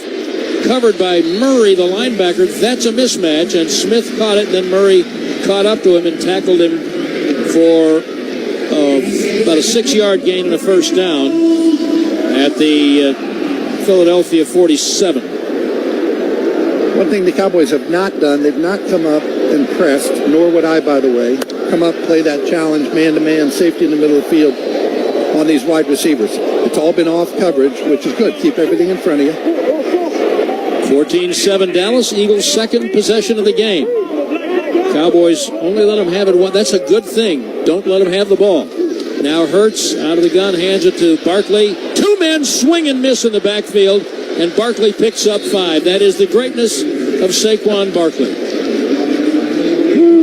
Dante Fowler was in the backfield, kind of had him dead to rights, and never got a hand on him because Barkley just put his right foot in the ground, cut left, and Fowler just kept going. Great piece on Barkley, cover story in the new Sports Illustrated. Yes, that's still a thing. And his hero is Barry Sanders. He thinks he was the greatest running back. Barry Sanders did that kind of stuff. 2nd down and 6 at the 50. The Eagles left to right with Hurts in the gun. Barkley on his right. Hurts back to throw. Pressure's coming. He throws it to the right Goddard. Goddard brought down right now by Murray at the Dallas 46. That's a short gain of about 3. And we believe that there is no such thing as a 4th down for... No, it's 2nd down right now. It's 2nd and 3. Yeah. It's 3rd, but it's really 2nd. But it's really 2nd because they're going twice. They got 2 plays here. I understand. Thank you. Remember, the whole week has been with the Thursday night game, but Yes. Monday is actually Wednesday. Oh, yes. And this way, they're going to be very judicious, I think, running Jalen Hurts, but this way you got to be careful about him. 3rd down and 3 in the gun. Barkley on Hurts' right. Tight end goes motion right, left, comes back right. Hurts is back to throw. Sam Williams pressures. Throw over the middle, caught for an easy first down by Goddard down at the Dallas 40. Tackled immediately by Murray and Sanborn. Yeah, boy, I mean, they just hit you with so many things. Yeah, you want to go double up their wideouts? Hey, fine, we'll go to our Dallas Goddard, who, by the way, led the Eagles in receptions in the playoffs. So you want to be intense about taking out their wideouts? Great. We're going to throw it to our tight end, which they just did. Well, the Cowboys had that kind of thing in the 90s when they were winning Super Bowls. The Eagles have it now. They've got such a loaded roster that the weapons are just everywhere. 1st and 10 at the Dallas 39. Hurts under center. I left formation. Play fake, boot right.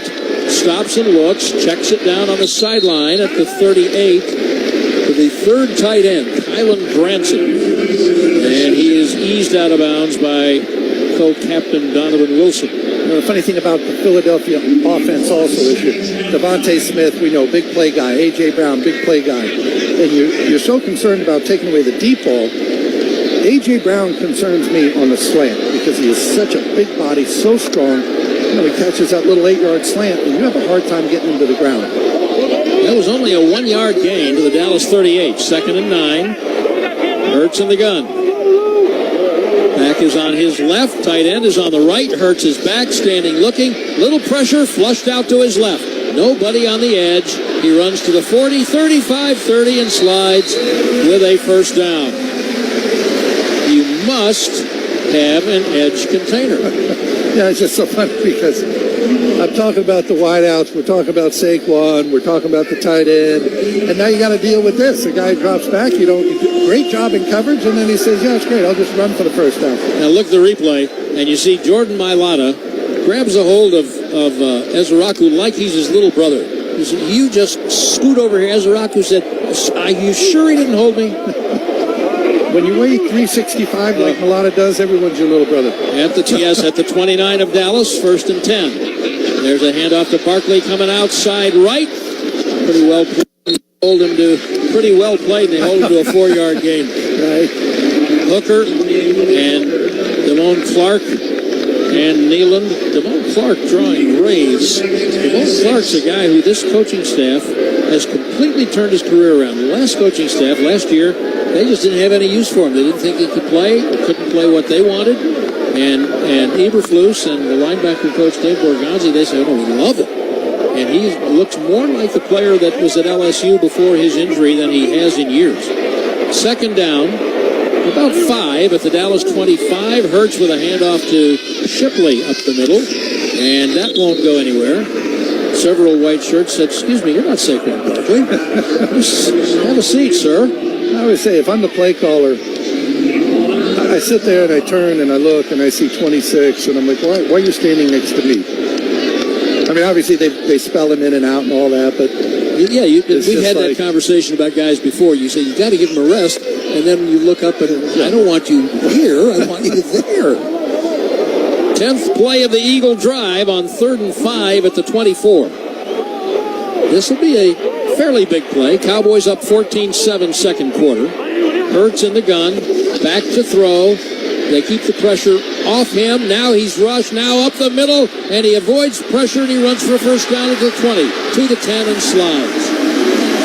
I'll guarantee you there were 2 different Cowboys who thought they had him, and they thought wrong, and the Eagles are back in the defensive Garda World red zone. Yeah, one of those guys was Kenny Clark, the player they traded for from Green Bay, and his last game of last year was against this Philadelphia team because Green Bay played him in the playoffs and got beat. So his first game is against Philadelphia, and he has a shot at Jalen Hurts, but he said, yeah, I saw this last year. Line of scrimmage is the 9. It's 1st and goal, and here's a handoff to Barkley up the middle, and they're ready for him.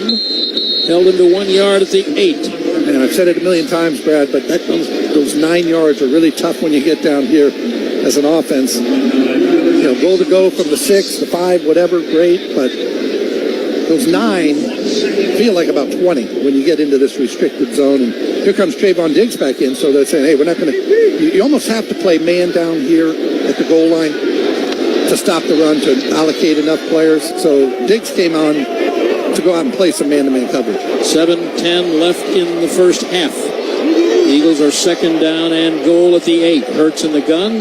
Barkley on his right. Long count, snap back. Barkley goes out in the pattern. Hurts looks right, nothing there. Little pressure, and again there's no edge player on the left side. He runs to the 5, dives to the pylon. Touchdown, Jalen Hurts. Touchdown, Jalen Hurts. Touchdown, Jalen Hurts. Touchdown, Jalen Hurts.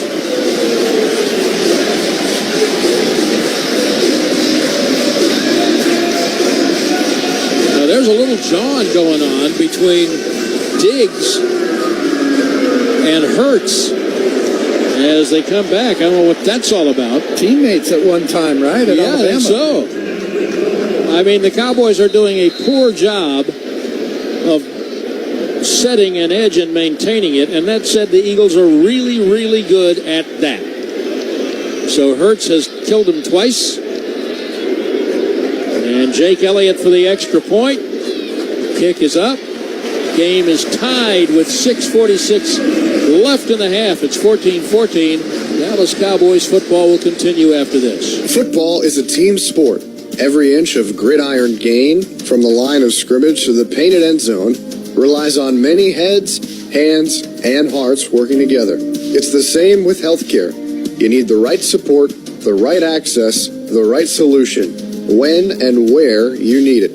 United Healthcare is the proud healthcare sponsor of the Dallas Cowboys. We bring coverage you can count on into Cowboys territory. See how at uhc.com. Hey Cowboys Nation, escape to the luxury paradise of Nayarit, where adventure meets relaxation. Discover miles of pristine beaches, the lush Sierra Madre Mountains, and vibrant coastal towns. Whether you're surfing the waves in Sayulita, exploring ancient petroglyphs, or tasting the freshest seafood in Mexico, Nayarit has something for everyone. Ready for your next unforgettable adventure? Visit Nayarit, Mexico's best-kept secret, waiting for you to explore. Miller Lite, the legendary light beer. The originator, the inventor. If this beer could talk, it'd tell stories about that one time, that night, that one guy, that one gal. Writing a story 50 years long and 50 million friends wide. Because legendary stories start with a light. Here's to 50 years of Miller Time. Celebrate responsibly. 2025 Miller Brewing Company, Milwaukee, Wisconsin. I'm home. Hey, Mom, before you ask, I've done my homework and the dishwasher's unloaded. Nice. Hey, can you... Hey, hon, yes, I've got the finale ready to play. Here's your wine. Wow. Isn't it nice not having to ask? We think so. That's why if there's a network interruption, AT&T will proactively credit you for a full day of service. Guaranteed. Credit for fiber downtime lasting 20 minutes or more, or for wireless downtime lasting 60 minutes or more caused by a single incident impacting 10 or more towers. Restrictions and exclusions apply. See att.com/guarantee for details. The Farmer's Dog is the official pet food of the Dallas Cowboys. It's real fresh food, portioned just for your dog and delivered to your door. Visit thefarmersdog.com/Cowboys. 6:46 remaining here in the second quarter at Lincoln Financial Field. Cowboys and Eagles tied at 14. And Brad, I mentioned when Philadelphia took over the ball in that drive, I said there have been 3 possessions and 3 touchdowns. You want to follow that up? There have been 4 possessions and 4 touchdowns. Yeah, there we go. Nobody plays defense anymore. Jalen Hurts is averaging over 8 yards a carry, 43 yards on 5 carries. Here's the kick to Turpin, right to left from the 10, 15, little seam across the 30. And Turpin made it out to the Dallas 32-yard line. Yeah, people were saying, conventional wisdom was saying, hey, Cowboys offense is going to have to score a bunch of points to keep the defense in it. And I said, well, don't think like that. You never know the way games play out. Well, Cowboys offense is going to have to score a bunch of points, Brad. The U.S. Open's going on right now, not too far from here in New York. And this is kind of like watching Alcaraz and Djokovic. You know, somebody's going to have to break serve. Yeah. All right, Cowboys right to left from the 31. Tie game. Play fake. Prescott boot left, throws it underneath at the 30. Hunter Lipke taken off his feet. No, sorry, it's Ferguson. And he's gotten a little something for the safety Reed Blankenship. This game has been salty since the get-go, and in case you just joined us, Jalen Carter, their Pro Bowl defensive tackle, got thrown out of the game before the game really started. There was a kickoff return, defense was out there. He spit on Dak Prescott and got ejected 6 seconds into the game. Pick up a 3 seconds, 7. Snap to Prescott. Oh, good blitz pickup by Sanders. Throws it left to Turpin for a first down. Across the 40 to the 45-yard line. 10th first down by the Cowboys in the half. And I was looking for Prescott's life, and Miles Sanders did a terrific job of picking up the rusher coming from the right. And it was a blitz. And nobody covered Turpin out there at the 45. And the Cowboys are at midfield, 1st and 10. 16 to Turpin.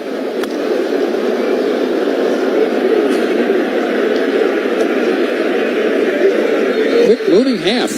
Up, timeout. Cowboys have used a timeout, their first timeout. I spoke too soon. Slow things down. Dallas Cowboys football will continue.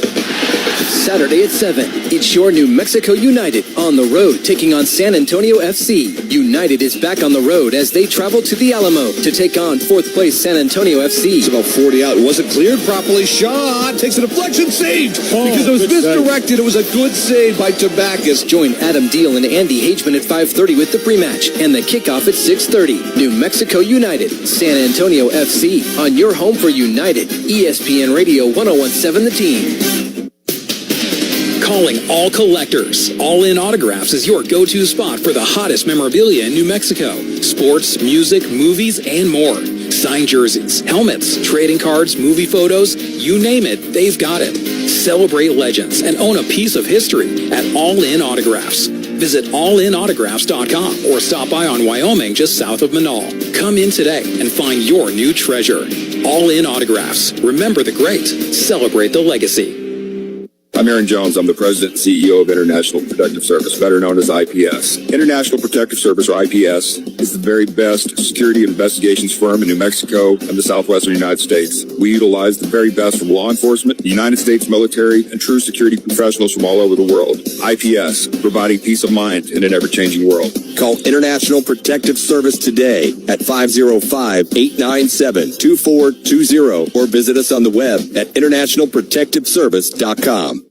Kitchen cramped? Bathroom dysfunctional? How about an addition to a bedroom or even casita? If these are questions you face, and if buying in this market and moving is the last thing you want to do, one call to Next Level Restoration and Remodel will get you on the road to making those projects come true. You've trusted us for home restoration as water extraction experts. Trust us with your home remodel as well. Water Extraction Experts is now Next Level Restoration and Remodel. 505-980-7515. When it comes time to shop for tailgate favorites, go to Albertsons and Tom Thumb. Get 10% off your groceries every Dallas Cowboys game day when you wear your Cowboys jersey. Albertsons and Tom Thumb, the official supermarket and pharmacy of the Dallas Cowboys. I was taught a long time ago that if a quarterback averaged 10 yards per pass attempt, that was really good. You're going to the Hall of Fame. Okay. Prescott's averaging 12. That's really, really good. The ball's hit the ground one time with the two quarterbacks. Yeah, how about it? I mean, Jalen Hurts is 6 of 6. Dak is 7 of 8. 1st and 10 at the 50. 5:26 left in the half. One back. Delayed handoff. Sanders bounces out to the right side, and he's hauled down before he can turn the corner by Nolan Smith. Miles Sanders. Oh, there's a flag at the end of the play. Spotter Jay Goldberg believes the Cowboys expect a taunting call against the hated Philadelphians. Taunting. Defense number 3. Number 3, Nolan Smith. Oh, wow. You know, you could tell that Sanders, who, as we mentioned, had a couple of really good years here. And when he saw that, he thought, I'm going to burst out around that corner. And you could just kind of see in his body language, hooray, this is what's going to, oh no. Nolan Smith got him and then stood over him and said something like, we'll show you. Yeah, I never get it when you make those plays. You know, people are going to hold, they're going to have pass interference, but dumb penalties, that drive me crazy as a coach. And that's one. Down to the 36 of the Eagles, first down, play fake, half roll to the right. Prescott under duress. He escaped the sack. He rolls left. He's running. Yes, he is. To the 31 and slides. He picked up almost 5 yards. Brad Schottenheimer was asked, where do you stand on Dak running the ball? Yeah, Dak's got to be able to run. Quarterbacks run in this league. That's what they do. Are we going to come out first play of the season against Philadelphia and run power read with the quarterback? No, probably not. Sorry about that. It's not happening, Vic. Yeah, he's got to move. He's got to make plays. He's got to extend plays. Can we run them? Sure. Vic, of course, is Vic Fangio, the Philadelphia defensive coordinator. He ran well there. He only picked up 3. It looked like more. That was going to be a big sack, too. I mean, that was 13 yards of lost yardage. Turpin is in at running back. Lamb in motion to the right. Snap to Prescott. Little inside handoff to Turpin. Weaving his way up the middle across the 30. Down to the 26-yard line. He's within 2 yards. of a first down. What I didn't have the opportunity or foresight to ask Schottenheimer during the week is if he had the same feeling about Fangio that Mike McCarthy clearly did. Because McCarthy didn't like Fangio, and I'm sure it's because when Fangio was the head coach of the Bears, McCarthy was in Green Bay. Well, then when Fangio came in with the Denver Broncos, he said, hey, I've got these guys figured out. Yeah, right. And that didn't set well with McCarthy. Big play here, 3rd and 2 at the Eagle 27. Snap, handoff, Williams up the middle, he's got another first down. You cannot stop Javonte Williams. You can only hope to contain him. Boy, this Dallas offensive line is doing a really good job of moving the line of scrimmage. I mean, there are not gaping holes, but they are moving the line of scrimmage onto the Philadelphia side. And Javonte Williams is as advertised as a physical runner. And powerful. Yep, 1st and 10, shotgun. Williams on Prescott's left. Dak's changing the play up to the line of scrimmage. They get everything reset. Ferguson steps up to the line of scrimmage, does some pointing. Prescott stamps his left foot. Back to throw. Quick slant out to the 15 to Turpin. Both on the ground. And it was Lamb, not Turpin. Oh, the ball didn't quite get into the bread basket. And Lamb gets up, shakes his head, says, yeah, I know. Yeah, I mean... that was a catchable ball. That's a drop. He doesn't drop many, but he dropped that one. And that was one of the things he talked about. He said, I have this list of goals, and one of them is I don't want to drop anything. Well, you can start over. From this point forward. 2:49 and a half, 2nd and 10 at the Eagle 23. Snap to Prescott in the gun. Quick fire over the middle for Lamb. Ball is tipped in the air and incomplete and very nearly intercepted on a deflection by Byron Young, but the play was on the defender covering Lamb. He made a great play. Boy, when that ball went in the air, I thought Byron Young was going to get it because he had a beat on it. He had a beat on it, and he got into his hands. Now, keep in mind, that's a defensive lineman, so they're not used to making any catch, let alone an acrobatic catch, but he had a shot at it. And that's a great play by Adoree Jackson, who broke it up, and now it's 3rd and 10. Remember, the Eagles are going to have the ball to start the 3rd quarter. 14-14 right now. 3rd and 10 at the Eagle 23. Snap to Prescott. Great protection. Deep to the left corner of the end zone. Pickens is getting mauled by Mitchell, and this time there is no flag. Oh, that's going to be like that all day. Now, there was a lot of contact at the end of this thing. I wouldn't have been surprised to see a flag thrown. Let me just say that. Well, we're watching it again, and I'm fine with hand checking and do it, but he's got his shirt grabbed again.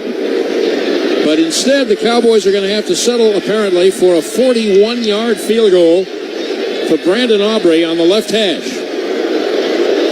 And good snap and hold, and Aubrey from 41 is good, and the Cowboys regain the lead with 2:34 left in the half. 17-14, Dallas Cowboys football will continue after this.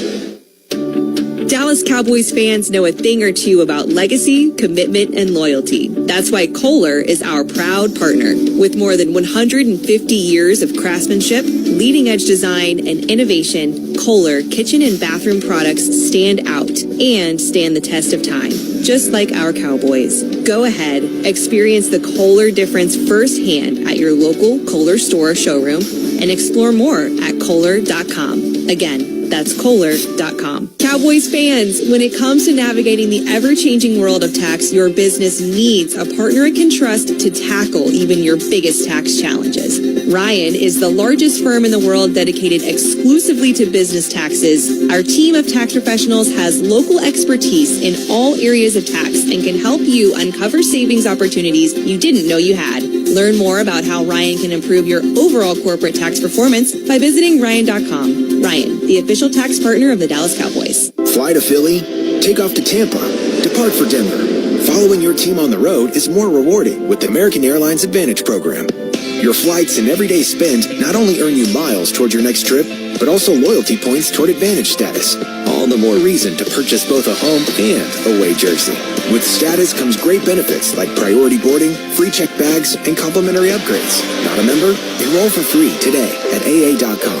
American Airlines. You are why we fly. Terms and conditions apply. When your reputation's on the line, the firm partnered with America's team. Whether in the courtroom or on the field, winning matters. So choose Barberi Law Firm for a masterful defense. Call 682-LAW-STAR. Miller Lite, the legendary light beer. The originator, the inventor. If this beer could talk, it'd tell stories about that one time, that night, that one guy, that one gal. Writing a story 50 years long and 50 million friends wide. Because legendary stories start with a light. Here's to 50 years of Miller Time. Celebrate responsibly. 2025 Miller Brewing Company, Milwaukee, Wisconsin. United Healthcare is the proud official healthcare partner of the Dallas Cowboys, bringing coverage you can count on to Cowboys territory. Learn more at uhc.com. 2:34 remaining in the second quarter. Brandon Aubrey's field goal gives the Cowboys a 17-14 lead. It's kind of like an arena game, Brad, because the first 4 possessions resulted in touchdowns. Cannot believe you said that. You were ready to... I'm having a flashback. I mean, right now, Vic Fangio, the defensive coordinator, is saying, attaboy, boys, we held them to 3. Aubrey's kick goes to Shipley at the 5. He muffs it. Picks it up now at the 15, and he is taken down hard by Leafau at the 20-yard line. I swear, before you said that, I was going to say I am having flashbacks to doing the Dallas Desperados arena game where if you held them to a field goal, it was a stop. Brad, a little saying I just came up with. Yeah. Great minds think alike, okay? What's our excuse? Here's a quick one for you and for Bob Thomas, our statistician. So Aubrey's field goal there puts him up 17-14. Last year, he became the first kicker. In the half, the Eagles start at their own 19.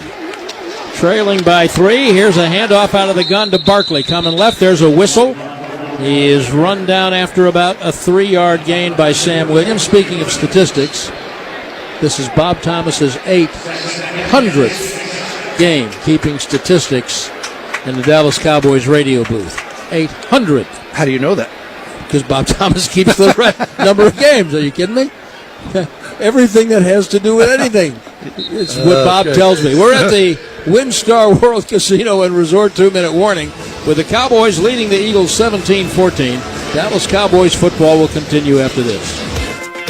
Apply now to the University of North Texas Dallas Cowboys online MBA in Sport Entertainment Management.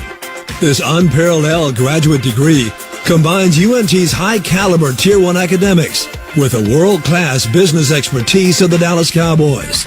Designed for the working professional with immersive in-person boot camps and online courses, the program can be completed in 12 to 24 months.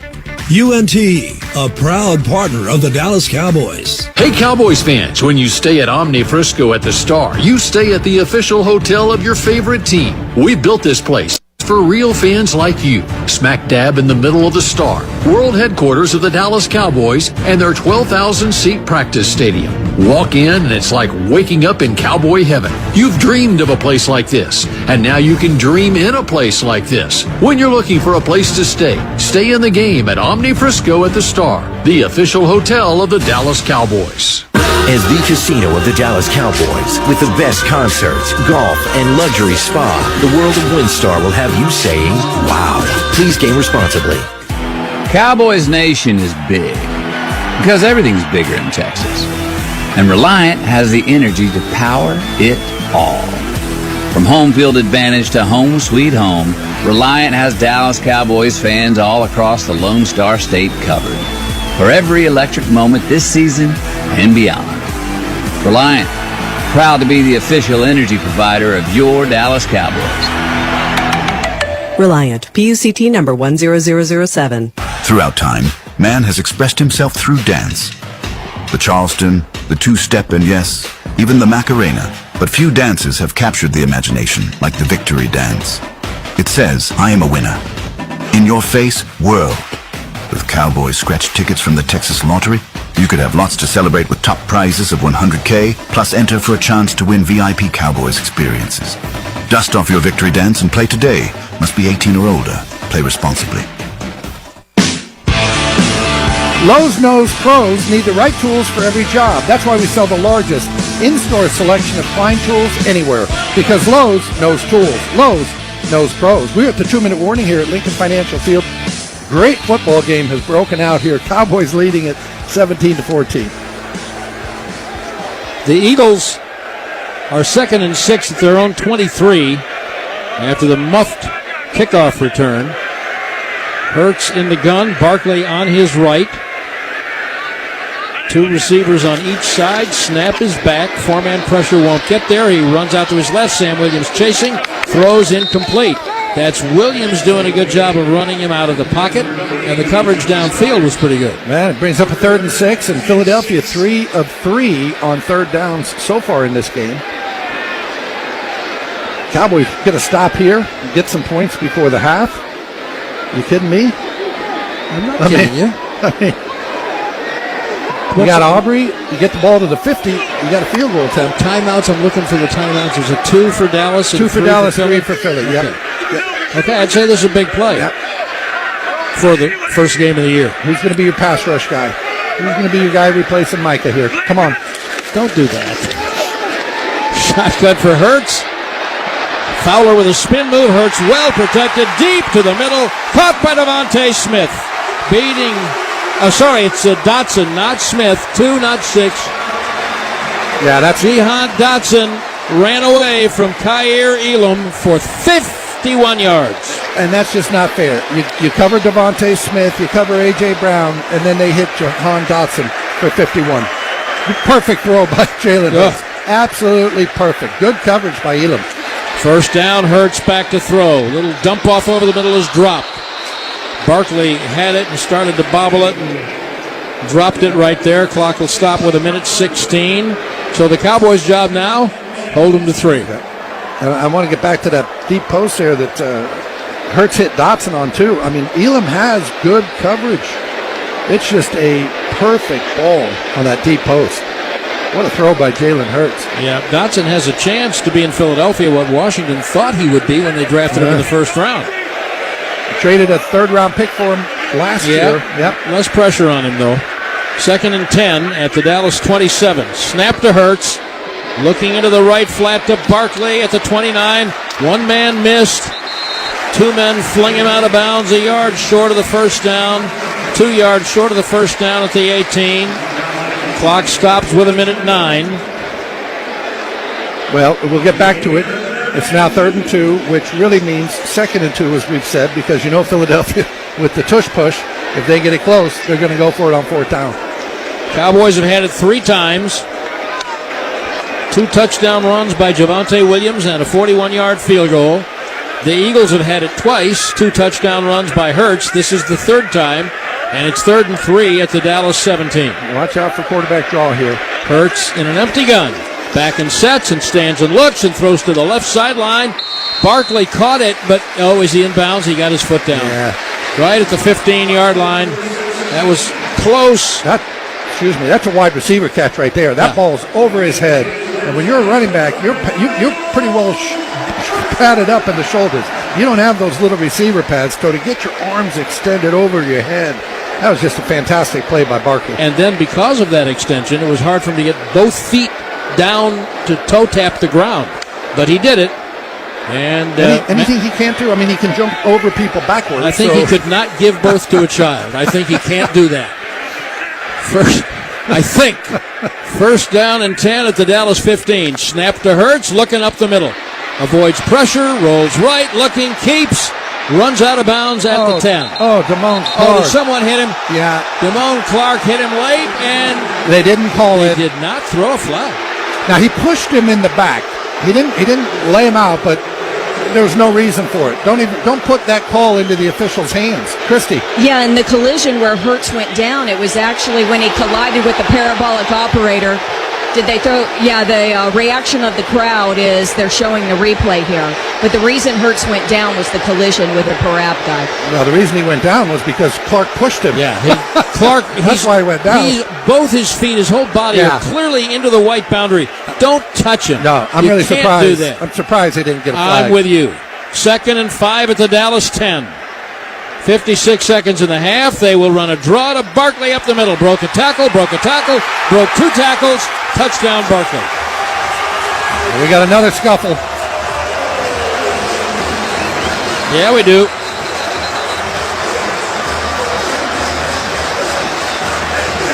Well, it's only week one, but the stop the run problem has not yet been solved. So they're going to have to go back to the drawing board on that. That's just a big boy run by Saquon Barkley. Yeah, they won't be the last team that gets run on like that. But now some of it is Jalen Hurts, but Philadelphia has 113 rushing yards here in the first half. I mean, I think the thing that you feared was that you'd walk out of here and they would have 250 yards rushing. Well, guess what? They're on their way. 51 seconds remaining in the half as Jake Elliott comes in for the extra point. His kick is good. The Eagles regain the lead, or actually it for the first time. The Eagles lead for the first time, 21-17. Dallas Cowboys football will continue after this. Hey, time out. Now, everybody knows being a Cowboys fan means staying on top of your game. But taking care of you isn't just good for you. It's good for your whole team. And the MyBSW Health app from Baylor Scott & White Health makes it easy to schedule checkups, screenings, and more. So you're ready for every tailgate. You said you manned the grill, remember? Schedule your next appointment through the MyBSW Health app from Baylor Scott & White Health. The power to live better. It's that time of the year, Dallas, when greatness is tested. Battles are fought, memories are made, and legends are born. It's football season. Are you ready for it? We're here to help you gear up, get out, and get loud. Because when the whistle blows, the Cowboys count on Dallas. So, show up, show your pride, support the boys. Check out all your favorite gear now at shop.dallascowboys.com. The Cowboys' official pro shop, a Fanatics experience. Throughout time, man has expressed himself through dance. The Charleston, the two-step, and yes, even the Macarena. But few dances have captured the imagination like the victory dance. It says, I am a winner. In your face, world. With Cowboys scratch tickets from the Texas Lottery, you could have lots to celebrate with top prizes of $100K, plus enter for a chance to win VIP Cowboys experiences. Dust off your victory dance and play today. Must be 18 or older. Play responsibly. Football is a team sport. Every inch of gridiron gain, from the line of scrimmage to the painted end zone, relies on many heads, hands, and hearts working together. It's the same with healthcare. You need the right support, the right access, the right solution, when and where you need it. United Healthcare is the proud healthcare sponsor of the Dallas Cowboys. We bring coverage you can count on into Cowboys territory. See how at uhc.com. Just listen with Alltech Lansing. Perfecting sound since 1927. Shop tailgate speakers now at alltechlansing.com/Cowboys. The Eagles go 8 plays and 81 yards for that touchdown drive, puts them up 21-17. We've got 51 seconds remaining here in the first half. And just to give you our Reliant scoring recap, Cowboys took the opening drive, marched it right down for a touchdown. The first 4 possessions, 2 by each team, resulted in touchdowns. And right now, Philadelphia up 21-17. That is our Reliant scoring update. I'm going to ask you what for me is a typically stupid question. No. 21-17 Eagles, they just took their first lead. Which team feels better about itself right now? Dallas. Turpin muffs the kickoff at the 5, picks it up, splits 2 defenders, runs left, gets back to the 11. No Washington magic on a muff for Turpin right there, and they're in a deep hole. Boy, they're in another scuffle. Yeah. Say it again. Which team feels better about itself? Dallas. Yeah, I agree. No question. Now, here's the problem here with that muff, and now you're starting with the ball at your 11, 12-yard line. Philadelphia has all 3 timeouts, and they're going to use them down in here. So it's incumbent on the Cowboys here to just make a first down. You know, you don't need to go 89 yards here in 50 or 44 seconds now, but you got to make a first down. Lamb goes in motion to the right. They've got 2 receivers on the left. Williams at running back. Prescott back, sets, wings it to the right sideline. That's one of those dangerous ones, but the Cowboys get a break as Lamb is fouled and a flag comes in. I was that Adoree Jackson covering? No, that was Jacorian Bennett. The ball be placed at Babe, if you listen to Babe over time, he will tell you that sideline route like that You're asking for trouble. The quick out. Yeah, this was kind of a hook on the outside.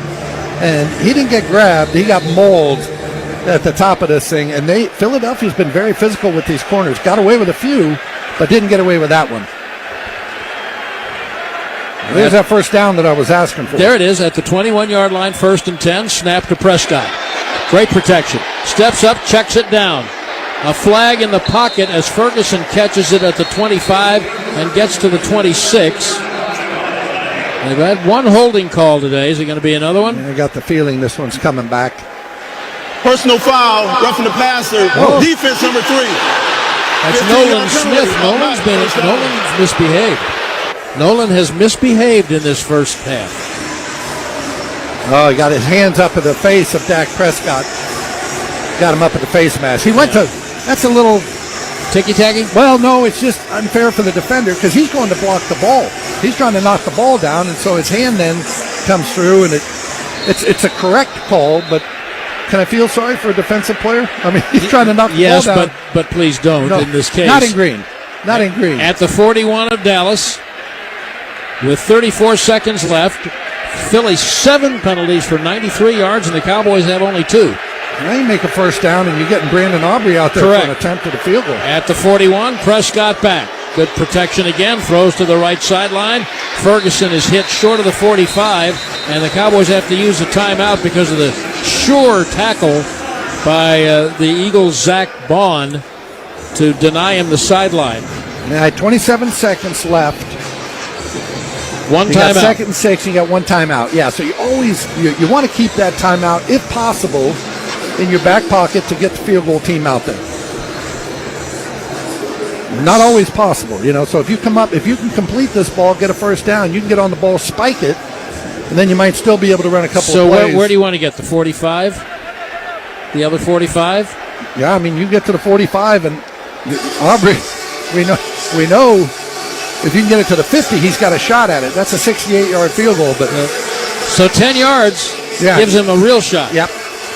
Christy, any weather? It doesn't look like it. But no, it's not much wind, but the little bit that there is, it would be in Aubrey's face. Yeah, okay. I see the flag post. Yep. All right, 2nd and 6 at the Dallas 45, nearing halftime. Prescott will play fake, steps back in the left flat. Tolbert at the 45 had to get out of bounds, but got the clock stopped. Yeah, got a yard is all, yeah. But he did get the clock stopped. I mean, good play by Tolbert. You got to just catch it and get out of bounds. Right. You hope you make more, but the last thing you want to do is get tackled in the field of play and have to burn that last time out. Right. So here's 3rd down. They're going to have to make the first down to have a shot. Well, 20 seconds if they don't make it, I guess, but they have no more timeouts. So they do have the one? They have the one timeout. One timeout. Philadelphia with all 3 of their timeouts. Okay. Big one, 3rd and 5. Prescott back. Over the middle, it is caught by Pickens at the 45 of the Eagles. And the ball's 11, running. 10, 9, 8, 7. They've got a timeout. Schottenheimer's trying to get on the field to get one. With 8 seconds left. Boy, this ball was bobbled by Pickens on the. See, that's what I thought. Yeah, hit him in the chest. Hit him in the chest. And the coach used to always say, bobble's as good as a drop because you're going to get hit. But he bobbles it, and then he gets a chance to catch it the second time. They are resetting the clock to 15 seconds. Yeah, Schottenheimer was over there trying to get the timeout with the official right in front of him. Well, now then.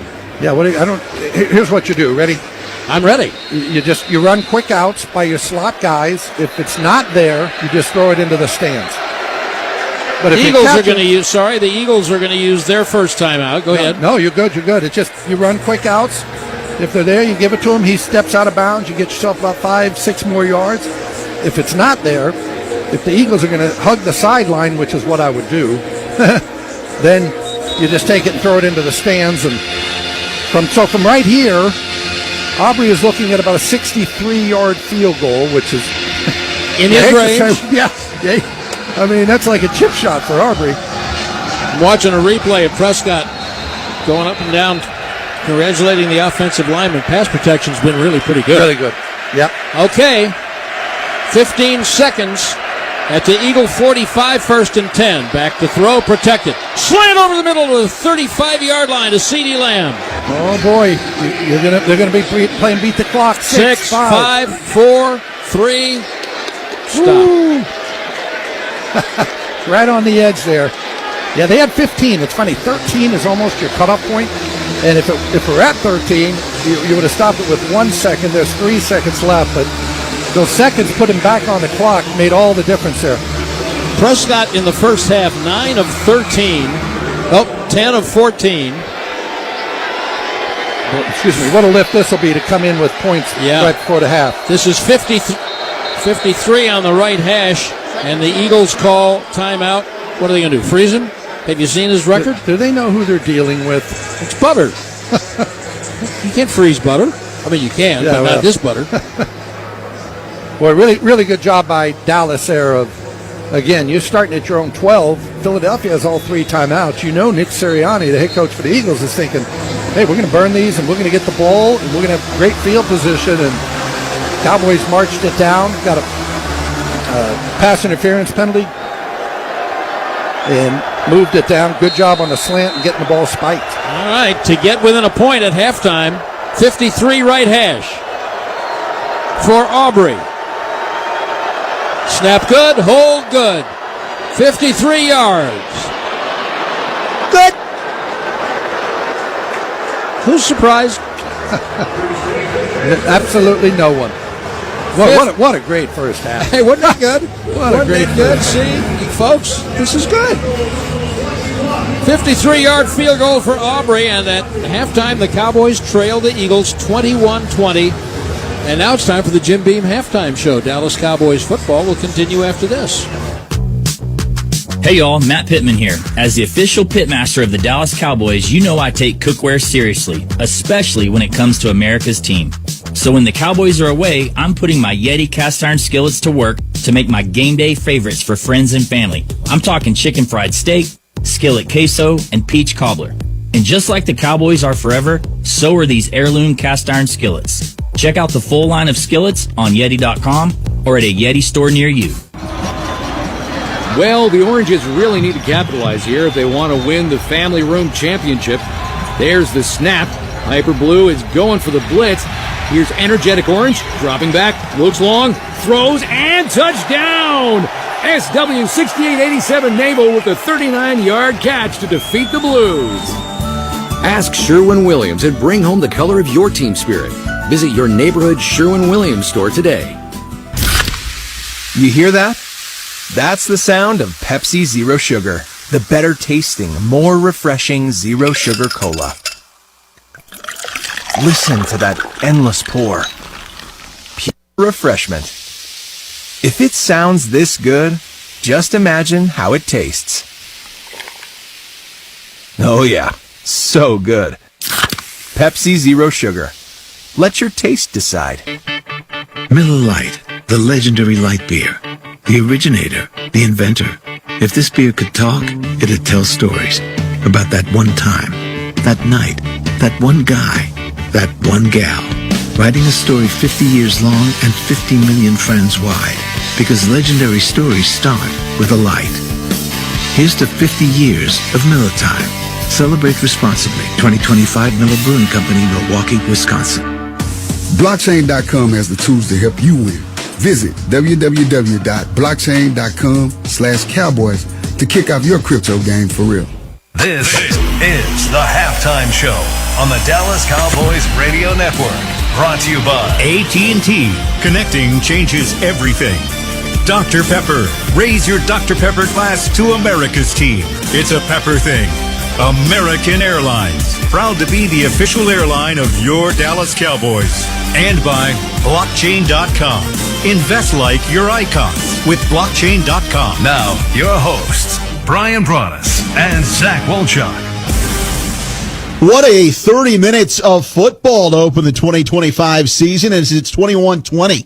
Eagles leading the Cowboys at half, presented by Maker's Mark Bourbon. Enjoy a little taste of Kentucky in Cowboys Nation. It was just both teams trading off scoring drives. Javonte Williams, a couple of touchdown runs. Jalen Hurts with a couple of touchdown runs. And then you had Brandon Aubrey with a 41-yard field goal to make it 17-14 Dallas. Eagles go right down the field with a 10-yard touchdown run from Saquon Barkley. And then Brandon Aubrey right before the half. The Cowboys able to get 3 on the board. Very important there in the middle 8. Brian brought us to make it 21-20. What stood out to you from that crazy first half? Yeah, this is going to be, we could talk about the offense all night long and just be super happy with how that's going. It's going to be about the defense now in the second half. They have got to figure out how to maintain some rush lanes. We've talked about fits. We've talked about finish. You got to be able to tackle in space. There's been some times where they've gotten guys out there in space ball carriers and haven't brought them down. The edges have not done a good enough job. Fowler has been a real problem tonight with his trying to get to the football, then getting caved inside. Ezra Raku, if he's going to rush Jordan Mailata, you've got to stay wide on him. You can't go down the middle of him.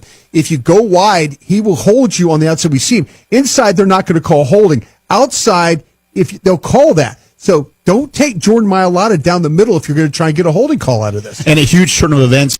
The game, Jalen Carter, best defensive player for Filthy. He ends up spitting on Dak Prescott, gets ejected. Cowboys, kudos to Scotty. They've certainly been running right at that B gap where Jalen Carter would be, and they've run the football very, very well. But we'll continue more on what the Cowboys need to do in this second half. 21-20 our halftime score. This is the Jim Beam Halftime Show, and you're listening to the Dallas Cowboys Radio Network. At Academy Sports and Outdoors, we've spent 80-plus years in the business of fun. Expert fishing fun. Early morning hunting fun. Late night, need new cleats before tomorrow morning's game fun. Relaxing fun. Mouth-watering fun. So whatever fun adventure you're gearing up for, you'll find it for less at Academy Sports and Outdoors and at academy.com. Miller Lite, the legendary light beer. The originator, the inventor. If this beer could talk, it'd tell stories about that one time, that night, that one guy, that one gal, writing a story 50 years long and 50 million friends wide, because legendary stories start with a light. Here's to 50 years of Miller Time. Celebrate responsibly. 2025 Miller Brewing Company, Milwaukee, Wisconsin. Hey, Cowboy fans. Keith Davis here, formerly Cowboys safety. Keith Davis into the end zone. You know what separates champions from the rest? Making the right move at the right moment. With blockchain.com, that's never been easier. The Cowboys became America's team by striking bold when it mattered most. Now it's your turn. Invest like your icons with blockchain.com. Visit blockchain.com/Cowboys today to get started and learn more. That's blockchain.com/Cowboys. I'm home. Hey, Mom, before you ask, I've done my homework and the dishwasher's unloaded. Nice. Hey, can you... Hey, hon, yes, I've got the finale ready to play. Here's your wine. Wow. Isn't it nice not having to ask? We think so. That's why if there's a network interruption, AT&T will proactively credit you for a full day of service. Guaranteed. Credit for fiber downtime lasting 20 minutes or more, or for wireless downtime lasting 60 minutes or more caused by a single incident impacting 10 or more towers. Restrictions and exclusions apply. See att.com/guarantee for details.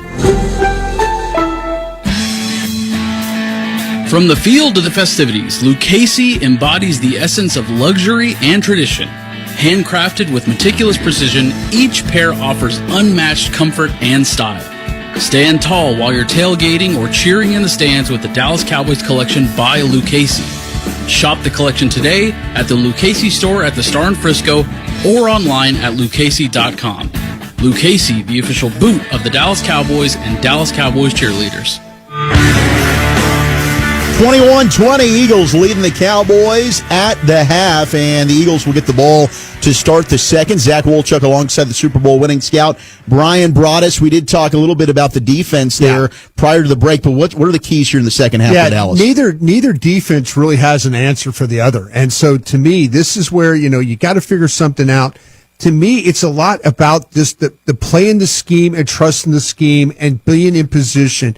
You got guys, you're getting too many guys wadded up on the pass rush.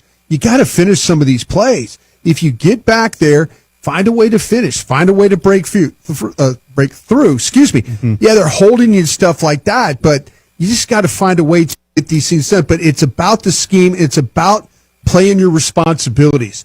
They are not doing a very good job of playing the responsibilities.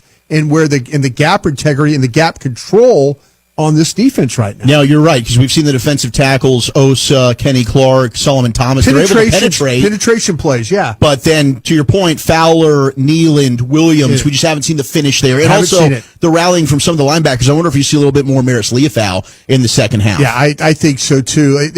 It couldn't be any better for the Dallas offense right now. Phenomenal. You have to have great confidence. Hopefully, Matt Eberflus will come up with something that Philadelphia, but both offenses are just in attack mode right now. It's been fun to watch. Let's go ahead and pause 10 seconds to allow stations to identify themselves across the Dallas Cowboys radio network. Hey, this is Jeff Passan. You're listening to your home for the Yankees and Dodgers, ESPN Radio 101.7 The Team. KQTM FM, Rio Rancho, Albuquerque. The Cowboys, your stat leaders, 12 of 17 for Dak Prescott, 127 yards. Boy, has he looked good, Brian. Yeah, he has. And the receivers, it's a problem. Their secondary is having problems dealing with these Cowboy wide receivers. They've got guys that are open. They're creating opportunities with some pass interference. Keep attacking that secondary. As I like to say, find the scrub. Find the scrub, absolutely. And Adoree Jackson was said scrub. They switched him out for Bennett, who they traded for from the Raiders, and we'll see if he ends up staying more out there in the second half. But 7 penalties for 93 yards for the Eagles in the first half. Javonte Williams, also, hello, welcome to the Dallas Cowboys. 9 carries, 38 yards, 2 touchdowns, but that long 11-yard run right by the goal line, that's what it's all about, and that's what this team missed last year. Dallas is winning inside with the three. We talked about it in the pregame, so we talked about leading up to this game. Felt like that Dallas's 3 inside guys could handle what's going now. Having that big body out of there, out of there, that helps. But Dallas doing a good job overall. I think Tyler Guyton playing left tackle has had some really good moments as well. Agreed. It is halftime at Lincoln Financial. The Cowboys are leading the Eagles 21-20. Second half next. Dallas Cowboys football will continue. Albuquerque Public Schools athletics events are all about safety first, and safety is the rationale for implementing the clear bag policies that have been in place for years at Lobos, United, and Isotopes games. The clear bag policy is modeled after industry standards, which allow for bags that are clear, plastic, vinyl, or PVC, and a 1-gallon clear plastic zipper-style freezer bag. Backpacks and drawstring bags are not allowed, as well as no coolers or wagons. Visit aps.edu/athletics for information. Live horse racing continues each Wednesday, Friday, Saturday, and Sunday, plus 2 extra days in September at the Downs at Albuquerque. Enjoy all the live racing action, wagering, great food, and your favorite beverage through October 26th. Visit abq.com for post times, tickets, and details. Listen to ESPN Radio 101.7 The Team wherever you are. Download the 101.7 The Team app. Stream on our website or tell your smart speaker to play 101.7 The Team at home or on the go. However you listen, we've got you covered. Feeling overwhelmed with life? Like you're always falling behind on daily tasks, finances, or even keeping up with the kids? Let State Farm agent Art Sandoval help you simplify your life. With Art handling your auto, home, and life insurance, you'll have more time and more money too. Bundle your policies and you could save up to 40%. Call 505-338-0300 today and get to a better state with State Farm and Art Sandoval. Could church be the fresh start you've been looking for? Maybe you've never been to a church, or maybe it's just been a while. No matter where you're at on your journey, you are welcome here. At Legacy Church, we help people connect with God, grow in relationships, and live generously. We've got 9 incredible campuses all across New Mexico, including Clovis, Portales, and Albuquerque, plus a worldwide online campus. So trust me, there's a place for you. Join us this week. Visit legacychurch.com to find a campus near you, plus service times, and plan your visit. We can't wait to see you. Dallas Cowboys broadcasts here on 101.7 The Team are brought to you in part by Jacuzzi Cal Spas Wellness, Clark's Pet Emporium, International Protection Services, All In Autographs, and Duke City Ready Mix. Cowboys broadcasts on 101.7 The Team are also brought to you in part by Downs Racetrack and Casino, Next Level Restoration and Remodel, Water Authority, Crown Jewels and Coin, and Daniel's Plumbing, Heating, and Air Conditioning.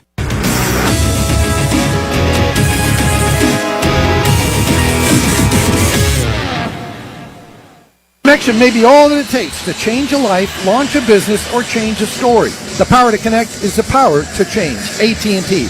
Connecting changes everything. Well, We didn't really know what to expect, but what we got is a whole lot of offense. There have been 7 possessions in this ball game, and there have been 7 scores. 5 touchdowns, 2 field goals, and Philadelphia up 21-20 as we begin the second half. And the Cowboys, with only the 2 penalties, they're lucky not to get one on Damone Clark, but I mean they played a pretty clean game. I can tell you a couple of more, but yeah. Well, yeah. I mean, there's those everywhere. On the outside, they're really letting guys manhandle each other a little bit in the passing game, especially Philadelphia. Philadelphia, in particular, Quinyon Mitchell has been very physical in his pass defense. Here is Aubrey's kick, and he kicks it over toward Mechie, the former Alabama receiver at the 15, up the left sideline, and Damone Clark pushed him out at around the 30-yard line. So, who gets your first half gold star? Oh, wow. Can we give it to Brian Schottenheimer? That's one of the candidates. Are we thinking alike again? Again, for crying out loud. No, I mean, hey, that offense, 4 possessions, 2 touchdowns, 2 field goals, and really as big as of any of them was they took over the ball with 51 seconds at their own 12 right before the half. You're hoping to make a first down and not give the ball back to Philadelphia, and they end up getting 3 out of that. That was fantastic. All right, the Eagles start at their 27-yard line, and Hurts with play action. They're going left to right, rolls right, and he throws it to Sanborn, who... Sanborn made the tackle. Yeah, he throws it to Goddard, who made the tackle on Sanborn, is what I meant to say. Goddard's caught 5. It looks effortless for the Eagles, and it's not effortless, but that's a sign of a really, really, really great team. They'll be hard to beat all year. Second down and 5 at the Eagle 33, just starting the third quarter. They lead 21-20. Snap to Hurts, a little play fake, a little late pressure, checks it to Goddard again underneath, and Leafau is finally able to get him and not let him get away right near the stick mark, but they're moving the chains for a first down. Yeah, you talk about Philadelphia being hard to beat. Last year they started out 2-2. They then, including playoffs, went 16-1. The only loss they had was when Hurts went out with a concussion against Washington. But they went 16-1 down the stretch, obviously including a Super Bowl win. 1st and 10 at their own 40. Hurts rolls to his right, throws it out to Devonta Smith. Elam makes the catch after a very short gain. The receiving, has A.J. Brown not caught a ball? Has not caught a ball. Dotson's got only the 51-yard backbreaker. Devonta Smith has 2 for 9 yards. Yeah. So, again, that's where this offense is crazy. They can beat you with 6 different people, and that includes the quarterback, Jalen Hurts, who's run for 2 touchdowns. Yes, and 48 yards on 6 carries. Second down, about 7. The air is really heavy, very humid. Feels like, I don't know if it's going to rain anymore, but it feels like it could. Pistol formation, snap to Hurts. Hand off Barkley, escapes out to the left. Good night. Stopped him. Oh, no, he broke tackles at the 50. Picked up 4 more yards. He is not a normal man. And he's down to the Dallas 47. Barkley had 49 yards in the first half. Now he's got 60. You want some bad news and then some really bad news, Brad? Oh, sure. Okay, so Barkley last year. The really bad news is I forgot to tell you last week. No, he averaged... I'll get to that one. Yeah. He averaged 5.1 a carry in the first half last year. You say, oh, geez. That's 5-1? Awesome. 5-1. Yeah. Second half? 6.3. 6.3 a carry in the second half. Dillon gives him a little breather at running back. And Dillon will get the carry and come left, and he breaks through. And Dillon's got 9 yards. Down to the 36. Well, we've discovered what the Cowboys' coaching point will be for the New York Giants game next week. Stop the run? Yeah. Have we been talking about that for a while? Yep. Here's a second and a very short one. Might be 2 feet. Philly take a shot here, knowing we're going to come back. We got 2 plays. That's the typical Bart Starr play, 2nd and 1. Take your shot here. You got 2 plays to make 2 feet after it. The Eagles lead 21-20. We're starting the third quarter. They're left to right in the green shirts and white pants. Pistol formation. They won't take a shot. They'll hand it off inside. Well, that's boring. Very short. Well, that's what they do. He got a first Very down. Very short gain for Dillon, but I believe he got a first down. He did? Yep, there go the chains. The chains. We still have them. Yes, even with our we do. electronic system. We do. The Eagles' outstanding left guard, Landon Dickerson, who's battled a couple of different maladies, was a little slow to get up, but he's not leaving. I mean, he had surgery on August 10th. He had an MCL tear, and he's out there playing. We're not even a month after that. First down and 10 at the Dallas 35. Snap to Hurts. Some more. Hand it off inside to Dillon. That's a no gain. And we'll make an AT&T call to the sideline to Christy Scales. A.J. Dillon is backing up Saquon Barkley so far this first half. Will Shipley, who's normally second team, was taken a little bit early just before halftime up the tunnel. He is in the x-ray room. Okay, Christy, thank you. And I just want to point out, Kenny Clark, the man who they traded Micah Parsons for, along with 2 first-round draft picks, made a heck of a play right there in the inside. No gain for Philly, and there haven't been many of those in this game. Nope. Second and 10. I'm not sure they've had second and 10. Which means they're not throwing much on first down. Second and 10 at the Dallas 37. Snap to Hurts, back pressured. Are they going to actually sack him? How about that? Back at the 44-yard line, and it is 95 Clark and 94 Marshawn Nealon. Yeah, I think they're each going to get a half a sack there right after I talked about Kenny Clark getting in on that run play, stopping him for no gain. He then comes in and again, think that he'll get half a sack on this with Nealon. They just keep working. That was really good work by Marshawn Nealon. All right, now, Philadelphia was 5 of 5 on third down conversions in the first half. You can't let them convert 3rd and 18. You just can't. Well, you're not going to let them, but they won't do it. Well, but no, I mean, you really don't want that. 3rd and 18, and Hurts is back. Throws it underneath to the right side to the 40, and Dotson's tackled right now by Damone Clark. And that will bring out a kicking team. Jake Elliott will try a long one. Yeah, and let me tell you, he is not Brandon Aubrey. Last year, 1 of 7 from 50-plus. Right. 1 of 7. He has a 61-yarder in his career, but as Babe said, not last year. Actually has a couple of 61-yarders, but yeah, I don't know what happened to him, but last year he got outside of 50. And he was not butter. Well, this is 58. Cowboys are going to have to take a timeout. They're scrambling to get guys on the field here. All right, this is 58 on the right hash. Elliott's kick away from 58. Got it. Now he solved his problem. The Eagles expand their lead to 24-20. Dallas Cowboys football will continue after this. If you're looking for fresh American roasted coffee that gives back, you need to head to your local grocery store and pick up a bag of Black Rifle coffee. That's right, America's coffee is now available in the coffee aisle of a grocery store near you. Black Rifle Coffee Company is veteran-founded with a mission to give back to those brave men and women who have served our nation. Every bag, box, or can you purchase helps support that mission. Head to your local grocery store and roast yourself some Black Rifle coffee today. Are you a Cowboys super fan? The search is on for the 2025 Fan of the Year, presented by Captain Morgan. Now through September 29th, nominate extraordinary fans, dynamic duos, and game changers who rep the Cowboys with pride and turn every game day into an unforgettable adventure. You could be sent to Super Bowl 60. Enter to win at NFL.com/Fan of the Year today. Cowboy fans, this season choose Miller Lite, the only light beer brewed with great taste, 96 calories, and only 3.2 carbs. It's Miller time. How's it going? You see that Cowboys game? Oh, I watched. Been seeing some good things. Totally. They have some talent. Yup, some great talent. And they got some fight. Hoping this is the year. Me too. Oh, I'm Cody, by the way. I'm Travis. Nice to meet you, Travis. Go Cowboys. Go Cowboys! Make a new friend based solely on their shirt choice. What would you like the power to do?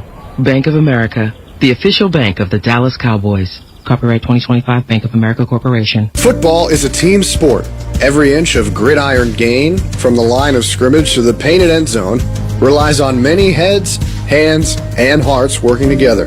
It's the same with healthcare.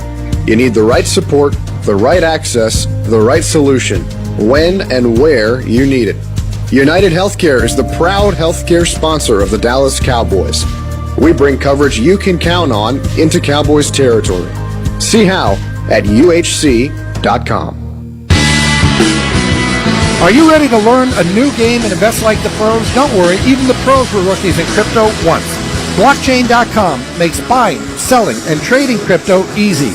Invest your icons with Blockchain.com. And Christy, they had a little message on the big board here? Yeah, it was the fan code of conduct. Why bother? It said foul language is a violation. The section behind me said, bleep you. I'll say what I want to say. Yeah. No, it's not. Foul language in Philadelphia means you get 2 more tickets for the next game. Oh, yeah. Foul language spelled P-H? Yeah. F-O-U-L? All right, here's the kick by Elliott. And it'll be taken by Jalen Tolbert at the 10, up the right side, 20, 25, breaks a tackle 30, makes a hard left, gets a semi-block, and is stopped at the 29. He gave a yard back trying to get outside. Yeah, it's so great, too, Brad, coming in. Per usual, you know, the buses come in. We're on a different bus than the players, but everybody is flipping us off. I mean, kids, grandmothers, and I always think, and it's both middle fingers. If they went to the doctor and the doctor said, we've got to cut off your middle finger, they would say, no, you know what, take my leg. Matter of fact, you can take both my legs, but you're not taking my middle finger. Right? I'm feeling. You are not taking my middle finger. All right, Dallas down by 4. And first down, hand off to Javonte Williams, and he makes a nice cutback. Started right and cut back left and picked up 6 to the 35. Javonte Williams, that's only his 10th carry, and he's got 44 yards. But he's run tough, and I think he's shown him something. You know, he's averaging 4.4 a carry. I did the math on 10 carries. I can always do it, but it just feels like more, doesn't it? I mean, it just feels like he's running better than that. Sanders has had a couple. Blue is inactive tonight. Second down at the 35-yard line. There's a handoff to Williams, little head of steam. And then they come up and get him just a yard short of the first down at the 38 or 9. You have to just like the way he runs. Physical and aggressive. Yeah, and they've had all this offense. Everybody said, hey, with George Pickens, how are they going to defend the both of them, all that. But George Pickens has 2 catches in this game for 15 yards. Now, he drew a huge penalty on a 2nd and 23. 2nd and 23, and he drew a pass interference penalty that gave the Cowboys a first down. But he's been quiet. Here's a big third down. Crowd is not quiet. Short of 2. Prescott with a pitch left to the 35. A lot of collision, but Williams fights through it for a first down to the 40. Man, he is running hard. He is really running hard, and that's why they got him. Yes. And I always say, he had the knee injury a couple of years ago, and you come back that next year, but you're not yourself. You come back and you can play, but it's not the same. That following year, which is the year he's in now, is the year you kind of really want to look at the guy, and obviously the Cowboys are hoping that that knee is healed and he's ready to roll, and so far, so good. Yeah, it looks good. So Dallas has made a first down at its own 40. 1st and 10, trailing by 4.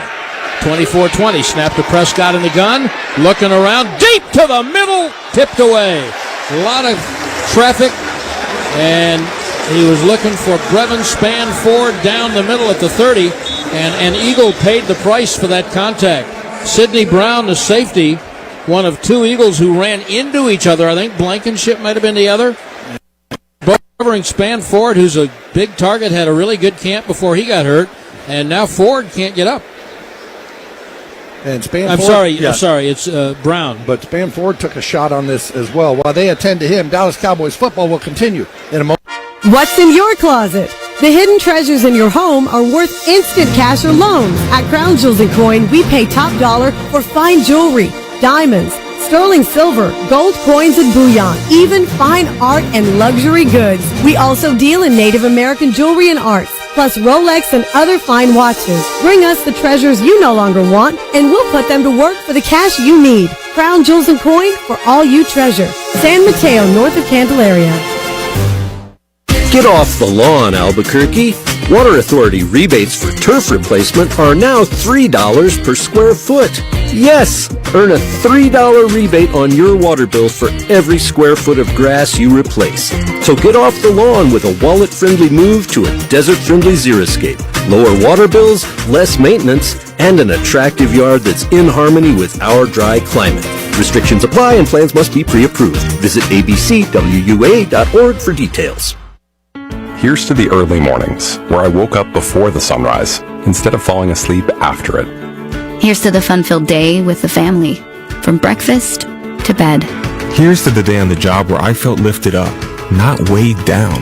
Here's to more life, with better sleep, higher clarity, and lower stress. All because I decided to drink less. Learn how reducing your drinking can have a big impact on your life at livemorenm.org. Hey, it's me, Steven Michael Quesada. You know, Gomi from Breaking Bad, and from the best comedy club in the Southwest, Quesada's Comedy Club in Cantina. Get this, we even got more entertainment happening here at the Cantina. So you can come join us for dinner, or have some drinks, or hey, just go have some fun. Our menu is stacked with my favorite enchiladas, tacos, signature cocktails, and margaritas. We'll see you soon at Quesada's Comedy Club in Cantina. Just tell them Gomi sent you. The creators of Buffalo Casino Games bring you Cowboys-themed casino games developed by Aristocrat. Find America's team on and off the reels now at a casino near you. If you have a gambling problem, please contact 1-800-GAMBLER for 21 and over. We've got 6:21 left in the third quarter, and it's a corker for the first game of the year. Eagles up 24-20. Neither team has failed to score on a possession yet. 2nd and 10, Prescott right to left at his own 34. There's a little handoff to Miles Sanders. Coming left, he broke free to the 50, to the 40, to the 30, to the 25, to the 20, to the 10. Former Eagle Miles Sanders is run down from behind by the Pro Bowl All-Pro linebacker Zach Bond, and nobody likes that better than Miles Sanders. Boy, what a hole he had on the left side, too. Great job. Tyler Smith gets a kick-out block, and Sanders is up inside. And yeah, how good that feel for him. Ferguson, an excellent block. 49 yards for Miles Sanders. And it's 1st and 10 at the Eagle 11.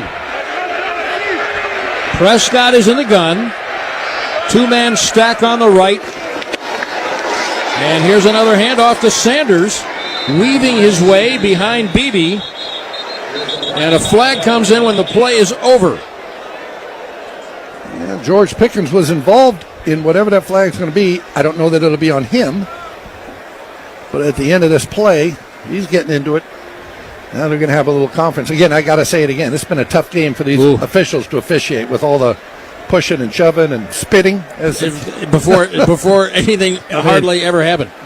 Sean Smith, the referee. Personal foul, offense number 3. Unnecessary roughness. 15-yard penalty. Replay, first down. And we see on a replay that Pickens trying to block Blankenship, the safety, carelessly grabbed him by the top of the helmet. Now, he tried to let it go real fast, but then when that was done, there was a little shoving and pushing, and you just cannot lose your composure like that in a game like this against probably a better team in their home. Boy, 15 yards. I mean, now you got 1st and 25. At the 26. Wow. Eagles lead 24-20. 5:15 left, third quarter. Empty gun for Prescott. 2 to the left, 2 to the right. Prescott back. Good protection. Deep to the post. Bobbled and knocked down. And hit the defender in the head. Ferguson, the intended receiver. And Bond, the Pro Bowl linebacker, covering him right down the middle, and the ball hit him in the back of the head. It did. That's a ball Dak will tell you. He wants to just get it up a little higher, let him go make a play on it. Ball ends up in the back, as you said. Bond never turns for the ball, but the ball is thrown on a low trajectory, doesn't get there. And I apologize. It's 2nd and 22. They had the scoreboard off here. Now, you don't have to hit a 6-run homer. 2nd and 22 at the Philadelphia 24. Prescott back looking left, throws it underneath. The ball was hit, or his arm was, and it falls incomplete. Yeah, ball got tipped. Javonte Williams, the intended receiver. Remember, they're playing without Jalen Carter, their best inside defender, who spit at Prescott after the opening kickoff. But they have Jordan Davis. And, well, he's given Tyler Smith all he wants, and it was Davis who got a hand up and blocked the pass. So now it's 3rd and 22. Yeah, if you have the opportunity to throw a jump ball to Pickens, hoping for a PI or have him go up and get the ball. Yeah, it looks like they've got a safety over the top of him. Snap to Prescott on 3rd and long. Standing, looking deep to the post again. Ferguson can't hold it. He was smacked in the face and a flag comes in. Blankenship went right to his face mask to hit him. It was a good throw. And that one's going to be on the Eagles. I don't know if the hit dislodged the ball or if he had dropped it before, but there's no question they're going to get a hitting a defenseless receiver or to the head. Unnecessary roughness, personal foul, defense, number 32. 15-yard penalty, automatic, first down. Yeah, Ferguson had dropped the ball before the hit came. Yeah, that's why. Yeah, that's exactly right. Ferguson would love, if he's going to get hit like that, he'd love to catch it. Now, the good news is it's a first down, but it wasn't pass interference, which means the ball is not at the 1-yard line. Ferguson did not have a touchdown reception last year, and he drops this one again before he gets hit. Now, I would have dropped it too, by the way, knowing that the safety was about to decapitate me. Blankenship got his money's worth on the penalty, but the Cowboys are now 1st and 10 at the 11. Sanders stays at running back. Receiver Tolbert in motion to the right. And Prescott gave it to Sanders, and the ball came out. It's picked up by the Eagles. And Quinyon Mitchell recovered it at the 25-yard line. Sanders had the great run to put him in position. And then Sanders lost the handle on the run. First turnover of the game. Boy, what a wild series of downs there with the penalty on Pickens, and then the penalty goes against Blankenship. Cowboys get a new set of downs. Now the fumble. Well, we'll sort it all out as Dallas Cowboys football will continue after this. How's it going? You see that Cowboys game? Oh, I watched. Been seeing some good things. Totally. They have some talent. Yup, some great talent. And they got some fight. Hoping this is the year. Me too. Oh, I'm Cody, by the way. I'm Travis. Nice to meet you, Travis. Go Cowboys. Go Cowboys! Make a new friend based solely on their shirt choice. What would you like the power to do? Bank of America, the official bank of the Dallas Cowboys. Copyright 2025 Bank of America Corporation. Hey Cowboys fans, ready to tackle a new career? We're World, the official security partner of the Dallas Cowboys, and we're scouting for top talent to add to our lineup. We've got positions available at iconic spots like AT&T Stadium, the Star in Frisco, and more. Ready to join our winning team? Huddle up and head to Garda.com/careers. With World, you'll be a part of the best defensive line in the security business, trusted by America's team. Again, that's Garda.com/careers. Football is a team sport. Every inch of gridiron gain, from the line of scrimmage to the painted end zone, relies on many heads, hands, and hearts working together.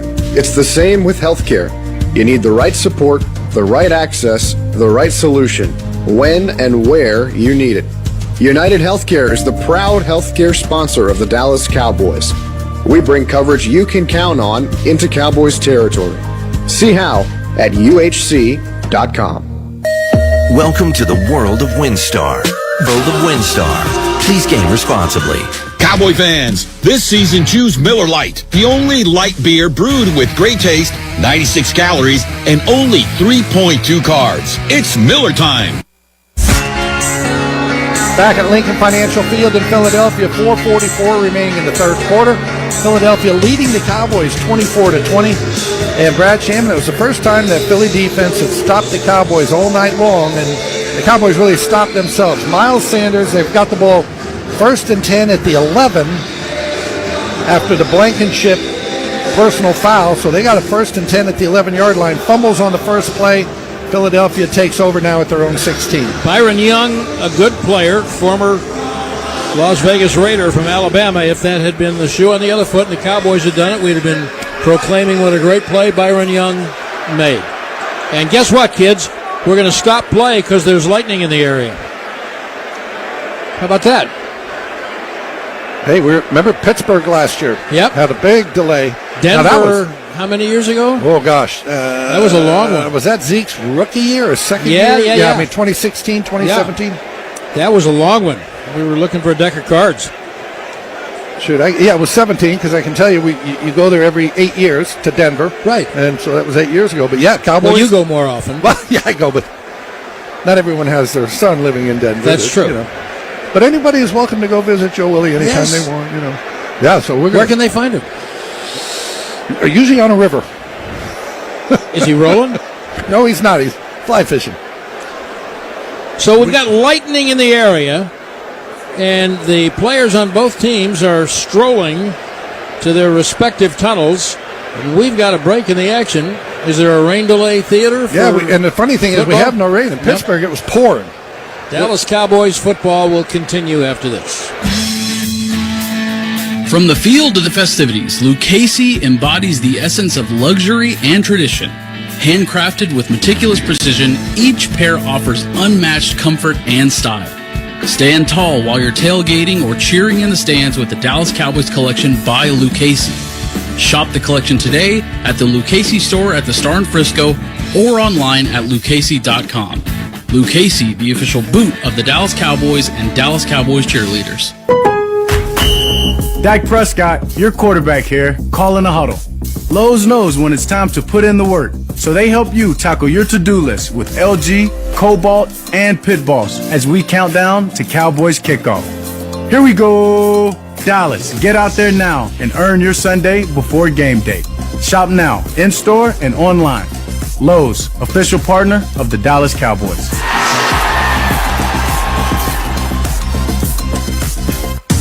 Blockchain.com has the tools to help you win. Visit www.blockchain.com/cowboys to kick off your crypto game for real. Football is a team sport.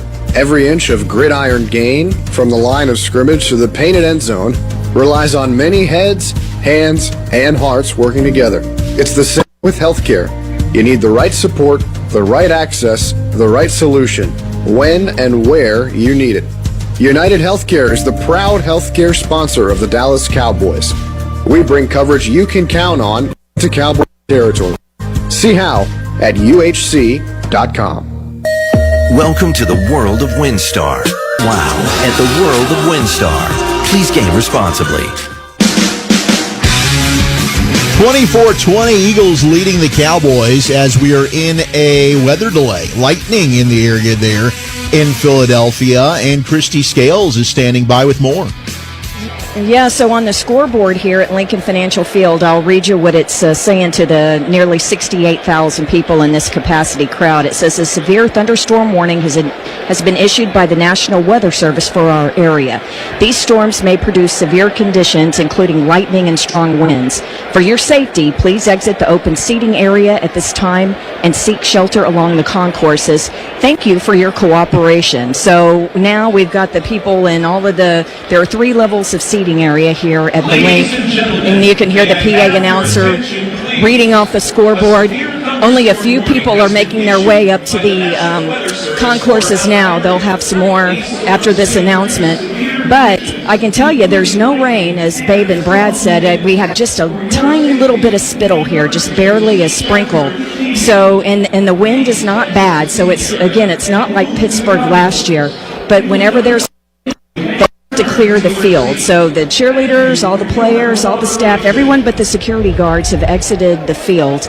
Then, of course, after there's enough time that the lightning has cleared the area, then there'll be a time period for the players to come back and have warm-ups before play resumes. Let me just add one more thing, guys, and that is just before they were clearing the field, Jake Ferguson was waiting to be cleared to return to the game. Now, in that last Cowboys offensive series, he took that hit to the head from Reed Blankenship, which drew a personal foul penalty on the Eagles' safety. So Jake came to the sideline, and he seemed to be fine. He was just talking with everyone. But then, of course, anytime you have a blow to the head like that, they're going to go ahead and do a cognitive evaluation.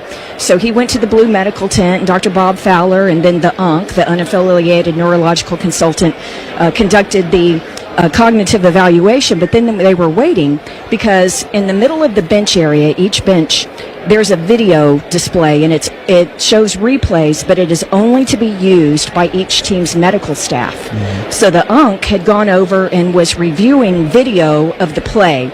Now, will Ferguson be allowed to go back in the game? He was waiting for clearance, but then they started clearing the stand. So I'll update you on Ferguson once they finally get back to action. Thank you so much, Christy. Always tremendous insight and getting us, more information on what's going on. And that was a wicked hit. Zach Wolchuk alongside Brian Broaddus, your 24-20 Eagles leading the Cowboys as Dak was looking for Ferguson. There were two plays on this drive. One was a seam route that Dak just underthrew that hit Zach Bond kind of in the back of the helmet area. Ferguson tried to reach back, make the catch, and then right before on a 3rd and long, it was actually 3rd and 22 at the Eagles 23, Dak tried to hit Ferguson again. He was open, bobbles it, was not going to make the catch, but you had Reed Blankenship absolutely smack him in the head. He gets called for unnecessary roughness. That set up a 1st down and 10 at the Philadelphia 11, and on the ensuing play right before the suspension due to lightning here, there was a fumble by Miles Sanders to give the ball right back to the Eagles. Yeah, and Dak Prescott might have saved a touchdown on that play because Mitchell has picked up the ball and Dak was working from his left to his right, dove back to the middle to get to Mitchell and then make sure that he tripped him up. And so that's something, if Dallas comes back and wins this game, remember that play. Remember Dak Prescott with the effort that he had. Unfortunately, Sanders put the ball on the turf.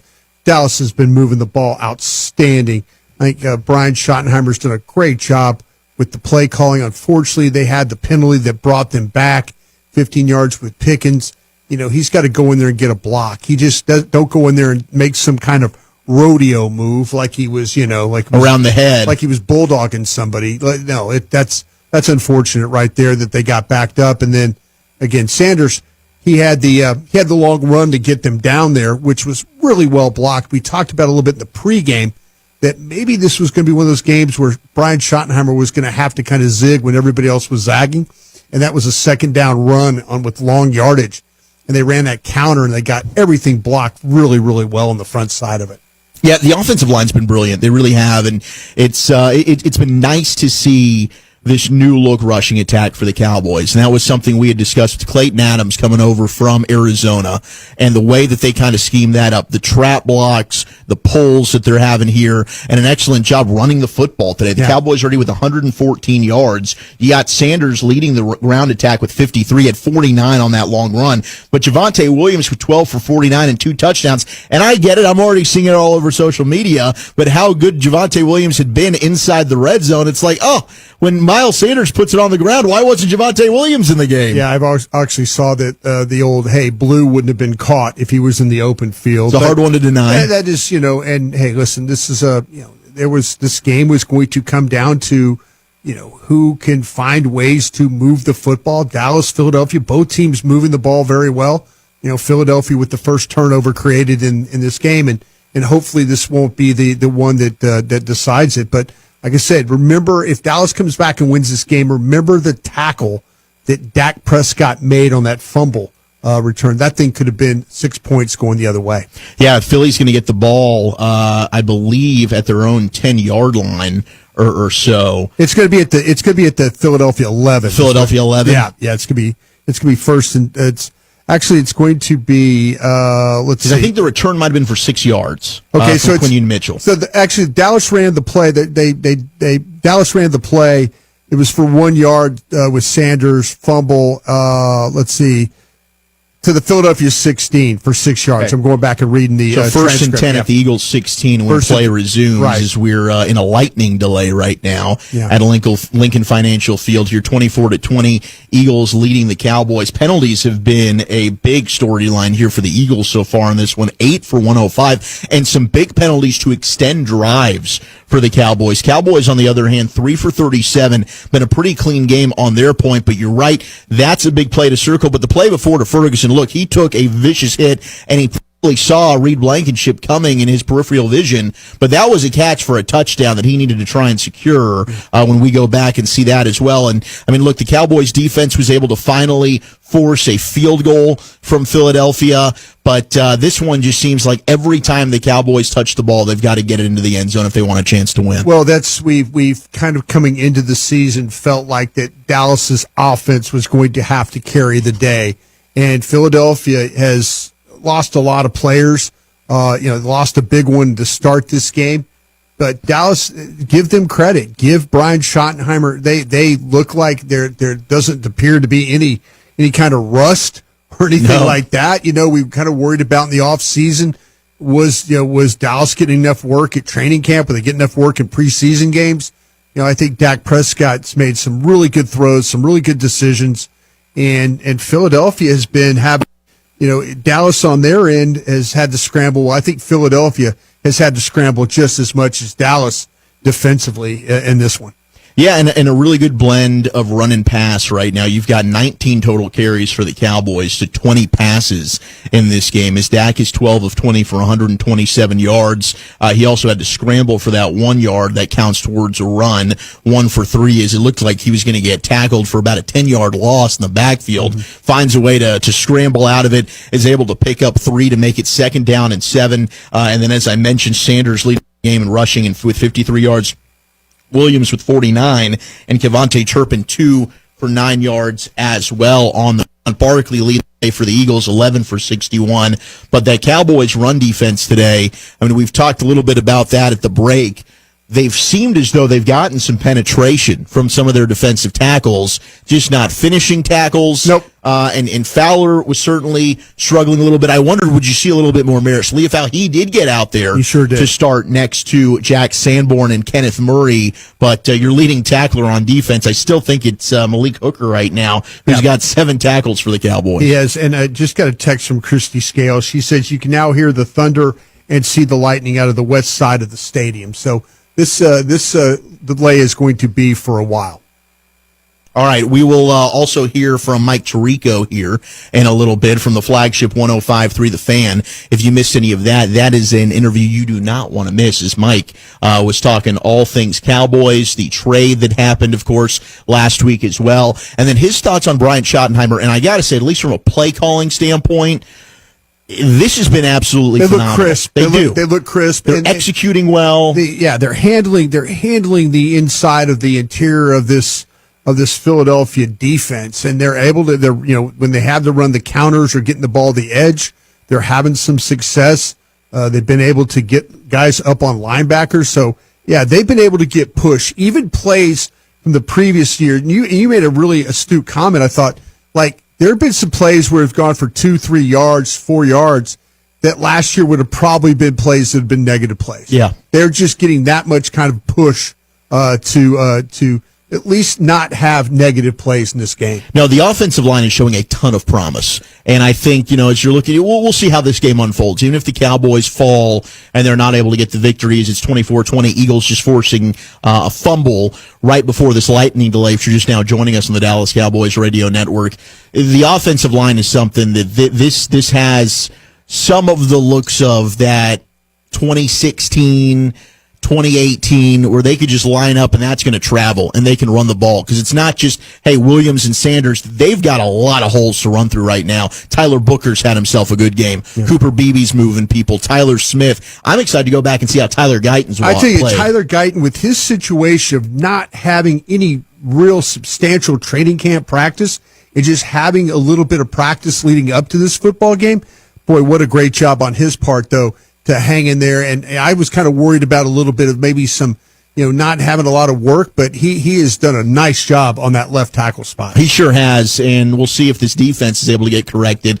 I guess both teams now getting a breather, and that was such a momentum swing right there as well, with the Eagles forcing the first turnover of the game.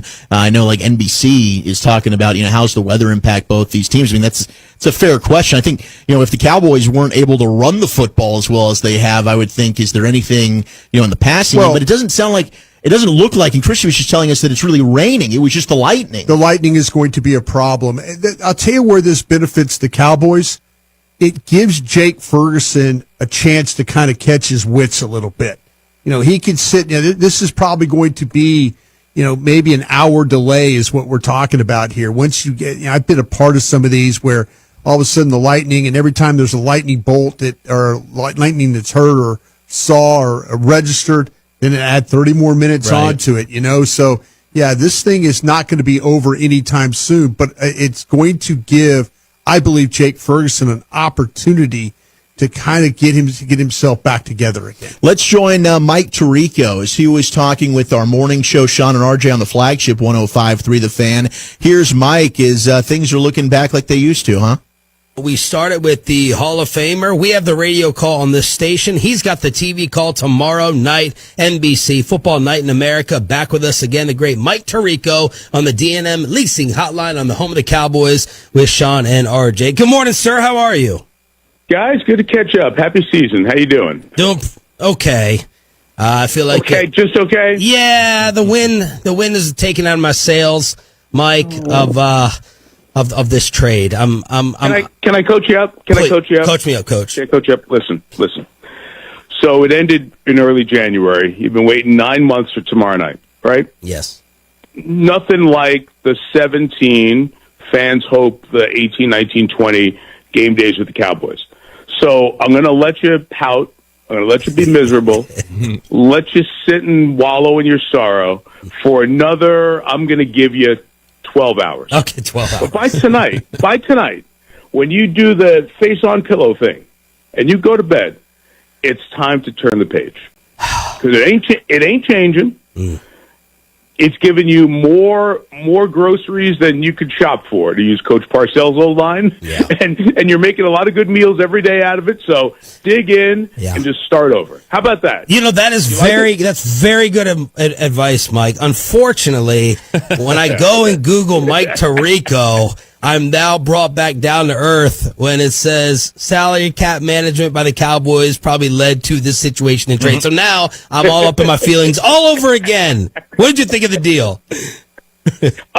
So I thought if this was, I thought it should have been handled earlier, right? For a variety of reasons. Whether it is, I don't think that taking Dak to the end, taking CD to the end, taking this to where they played out with Mike. I don't think that was the best way to do it. I think you can be proactive, aggressive, and get ahead of these things a little bit earlier cap wise. It leads to more controllable, better outcomes. All that aside, this can make sense if the 5 players who replace that number of cap, meaning the extensions you do, the draft picks, all that stuff, if that flexibility is very good, then you may end up with a better situation than having an edge pass rusher who people have to game plan for, people have to double, but it has not helped you win playoff games. You won one playoff game, right? And we know 4 playoff games with Michael, 1 sack. We know all that. So it can work. I don't think it needed to get here. I wish it would have been managed differently not to get here if I was sitting from a Cowboys fan perspective. But overall, this can work out. May not be better this year, but for the next 5 years, there's more flexibility and more opportunity. How would you summarize the cell phone reaction that you got, or talking to all your league buddies or Collinsworth, whoever it is? Is everyone like shocked, stunned, thinking the Cowboys got worked, or are there some defending what they got back? No, I think it's mixed. I think on the surface, everybody says, okay, Cowboys didn't get enough, right? Yeah. When you start to think about it, it makes some sense. Now, I would have liked to have had this extra draft pick in this year's draft, so it gave me more flexibility to create a better team on the field this year. If the Cowboys are in win-now mode, and Dak is in year 10 at age 32, and CD in his prime, you add Pickens, I would have liked to have that flexibility going into the draft where you did acquire Pickens in a draft weekend trade, as opposed to waiting for next year. Now, you could make the argument that the 26 and 27 drafts seem to be really stacked with a lot of talent. So, especially at the quarterback position. So which does a lot of things. It gives you a lot of flexibility. Maybe somebody's desperately going to need a quarterback in slot 12 or slot 13, and you may parlay the extra one into something else, right? So there's a lot of down the road that can work here. So I don't think anybody thinks the Cowboys got worked. You just don't get 2 1s in trades anymore. So that's aside. The other reaction, at least in our group chat, was, is this real? Yeah, it's real. Oh, damn, we got Packers-Cowboys week 4. How great is this, right? Oh, man. If truth be told, that was our group's reaction. Like, oh, my gosh, we're lucky enough to have Aaron Rodgers, if he's healthy, with Pittsburgh against Green Bay in week 8, which might be the only time Aaron Rodgers in his Hall of Fame career plays against the Packers. And now to get Micah's return to AT&T to play against the Cowboys in this season when it will still be a scar that's in the process of healing, that's just gold. So, yeah, as Curtis Strange, my old golf partner, once told me, guys, every shot makes somebody happy. And that shot made us happy. He said, wow, the Sunday of the Ryder Cup, Packers-Cowboys just went from really good to off the charts. Oh, baby. Mike Tirico joining us here, 105 through the fan. Okay, so you're excited about the Packers-Cowboys. Are y'all not sick of the Cowboys? You play them, you air them all the time. Like, it's got to be annoying if you're on the network and you're constantly inundated with this team that never obviously comes through in the end. Really? Of course not. Chris said the line in an interview. It was somewhat tongue-in-cheek, and then, of course, taken for folks to use as fodder. Like, would you take the Cowboys every week? Yeah, they're always interesting. And there are good players on this team. There are good stories. I will tell you guys this. We did something that we don't always do, but sometimes try to do week 1. We always come and spend time with the home team. Our Sunday night group hasn't done meetings by Zoom. We try to get and see the teams in person. We were down in Frisco on Monday. So we were at the Star, watched the Cowboys practice, talked to Shoddy, talked to Dak, talked to CD. And here's what I'll tell you guys. When you walk in a building and one of the biggest ticket items on that team has been traded, it usually feels deflated. It did not feel deflated at all. Like, there is a good energy. There's a foundation of a building culture, all of which are great buzzwords that don't mean a damn thing if you're 6-11, right? Right. But I'm going to tell you what I thought we were walking into and what we walked out of. Very different, positive feel that could be all right this year. Mike, who do you think the Cowboys are as a team heading into this one? Not just the culture that they're trying to build, but just in terms of the personnel and what Brian Schottenheimer's trying to accomplish. What do you look at the Cowboys and say that they really are all about heading into this game? We got a good center and 3 1s up front, right? You got to protect. You got to protect. You've got the 12th, 24th, and 29th pick of their respective drafts. If I have that right, the Tyler trio, like they need to be 12, 24, and 29. Now Booker's going to have his hands full in game 1. No doubt Jalen Carter's going to knock on his door and check him out right to start. That's a no-brainer. But you've got that. If you can do that, we spent a little bit of time yesterday going back to watch Javonte Williams' rookie season in Denver. My goodness, he was so good and so terrific after contact. Now, that's 4 years and an ACL repair ago. However, we've seen signs. Good offensive line. Shoddy loves to run the ball, ability to run the ball, and then let's play. Are you going to double Pickens and Lamb? If you do that, you can run the ball. You can work with Ferguson in the middle of the field. You got Tolbert, you got Turpin, you've got some speed to work with on the inside. You've got options. So this offense has a chance to be good. And guys, I will tell you that Philadelphia's offense is, I think, maybe just as good as it was last year. Their defense will be a work in progress. They've got changes. Half their secondary is different. If you just go 4 DBs, not 5. They've got changes up front. I think they've got players who are coming in there, but I don't know if they're going to be whole week 1. I think they're going to build a little bit on the defensive side. When you lose 4 starters and 10 players on your defense, you're not going to come out and be great week 1, I would think. So I think there are opportunities here for the Cowboys, and I think this team on the offensive side of the ball could be an exciting, explosive team if you keep Dak healthy. Mike Tirico joining us here on 105 to the Fan. Mike, what were your thoughts of the Brian Schottenheimer hire at the time in January, and has it at all for you evolved since then as you're getting ready to call this first game?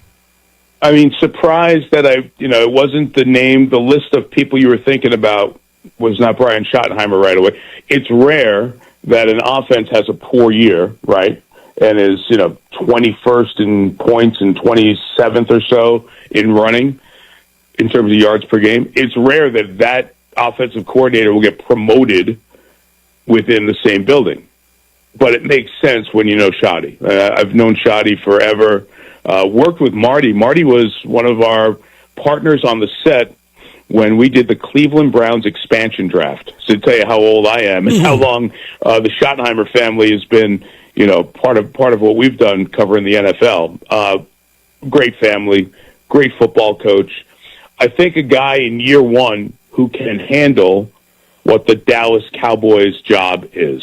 And it's a different head coaching job. I mean, the guys who've been in it, Jason Garrett, who I've gotten to become friends with and know him a bit better than I did when he was coaching. Talking to Jason, you understand it. Seeing Mike McCarthy and talking to Mike over the last few years, you know it. It's just a different job. So you need somebody who's built to handle it.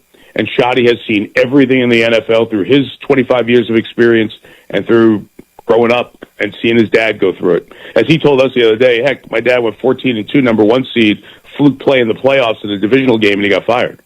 Right? Yeah. So he knows what the NFL is all about. So I think maybe it wasn't the hire you were thinking, but when you look at it, it kind of makes it's like the Micah trade, guys.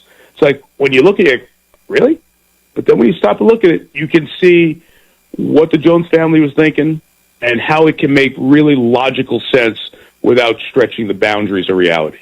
Mike Tirico here on the Fan. Mike, you got a ton of Cowboy fans, probably the majority, who just don't believe winning another Super Bowl is possible with the way things are run. You just mentioned talking to Jason and Mike and knowing them. Did you ever get that impression or feeling from them, like it's twice as hard here, or is that something that is overblown because of all the Cowboy topics?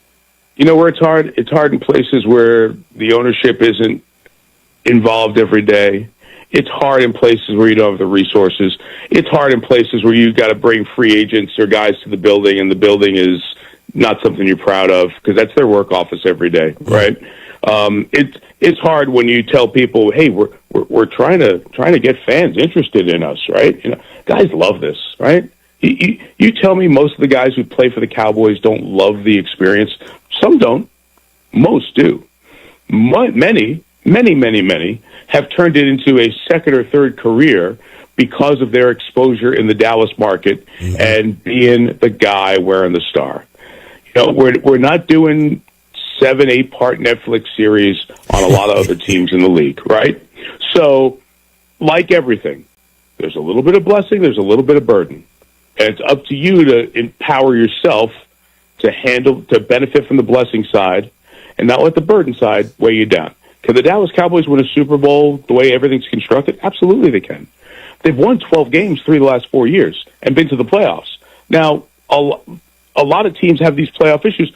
Think about the conversation in Baltimore, where Lamar Jackson has won 2 MVPs, should have been the MVP statistically last year, because his MVP season of 23 was usurped by the quality of his MVP season in 24 in his past. Baltimore, with Lamar Jackson there, hadn't gotten to Super Bowl. Josh Allen is the MVP of the league. Buffalo, forever, banging against the wall. They haven't been to the Super Bowl in a stretch, right? So it's hard to get there. You can be in the playoffs a bunch of years and not get there. It doesn't mean the thing is broken. So the fact that it was 3 12-win seasons of the last 4, I kind of look at that and say, lose your quarterback midway through the season. It didn't look like it was going to be a great season, but you got no shot. And that's exactly where the Cowboys are. Dak must stay healthy for this team to succeed, period. Did you watch The Gambler? The Gambler meaning... Netflix. Oh, the whole... you know what? I just downloaded it. I didn't even know there was the name of the whole show. Yes, I watched every... It's so stupid to me. Well, it's The Gambler. It's The Kingdom. It's like I am... Hard Knocks. Yeah. I am so documentaried out on the NFL right now. I need a damn game. Yes, I did. I watched all the episodes, and I just thought it was great. It was compelling. It was, in some ways, educational, but it was just a reminder of where it was, where it is, and all of the characters who come through it. Like I said, no other team can do that. No other team can do that. Mike Tirico joining us here on 105 through the fan. Mike, you mentioned year 10, 32 years old for Dak Prescott. What is he at this stage of his career?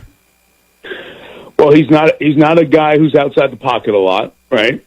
But what he is a guy who has supreme understanding of the position, supreme understanding of the weight of the crown that you wear as the Cowboys quarterback, and he has a really good understanding of what they need to be successful. So can he do it? Yes. Just because Lamar in Baltimore and Josh in Buffalo, and to a significant lesser extent, but still mobile, Joe Burrow in Cincinnati, Patrick Mahomes in Kansas City, you are not going to get that kind of mobility. But I'll tell you, the team that made the NFC Championship game 2 years ago and won 15 games last year is Detroit. Jared Goff is not the most mobile guy. So you can do it with a quarterback who's not running all that much in the NFL.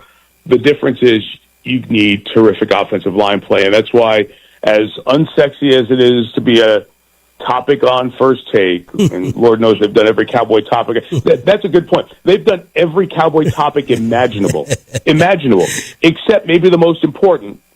Can those 3 first-round picks in Cooper VB and Terrence Steele protect the quarterback? Yes. Because all this other Cowboy conversation and the 100 hours they've spent on it comes back to their quality depends on their offensive line play. Period. For me. Mike, so you've done that's what I said. You've done a lot of Steelers games, and before the Cowboys traded for Pickens, we had him labeled as the craziest player in the league, biggest cancer, no one can control him. We trade for him, and now we're like, he's misunderstood, and Mike Tomlin, can't manage him the way that our first year rookie head coach can. In your interactions with the Steelers, or if you even had it with Pickens, what were your thoughts about him? We never did a production meeting with Pickens in Pittsburgh, but just always asked and just in that receiver mode, a little different. Okay. Does some emotional stuff on the sideline. Okay. Got that. So we just kind of roll the dice that, we're coming to the Star. We're going to watch practice. We'd love to meet with Pickens and CD together, and we got them. And I didn't know what to expect. And, you talk about all these documentaries. There's an index card on behind Andy Reid's desk for those who did watch The Kingdom, the Chiefs documentary. And it is very simple, small white index card in red letters. It says, "Don't judge." And so that kind of springs in my mind when you're going to meet somebody for the first time. George Pickens was great. He was funny. He admitted to doing some crazy stuff on the field in games. He was pleasant to talk to, smiling, enthused. Was he putting on an act for us? I don't know. But it seems like the chemistry with CD and George is real. It seems like, from what everybody in the building said, he's been terrific since he's been there. So, you know what? These guys are young. They can hit the reset button and have a next chapter. Maybe he wasn't a good fit in Pittsburgh. He told us, he said, receivers like me, he said, Dallas has had them.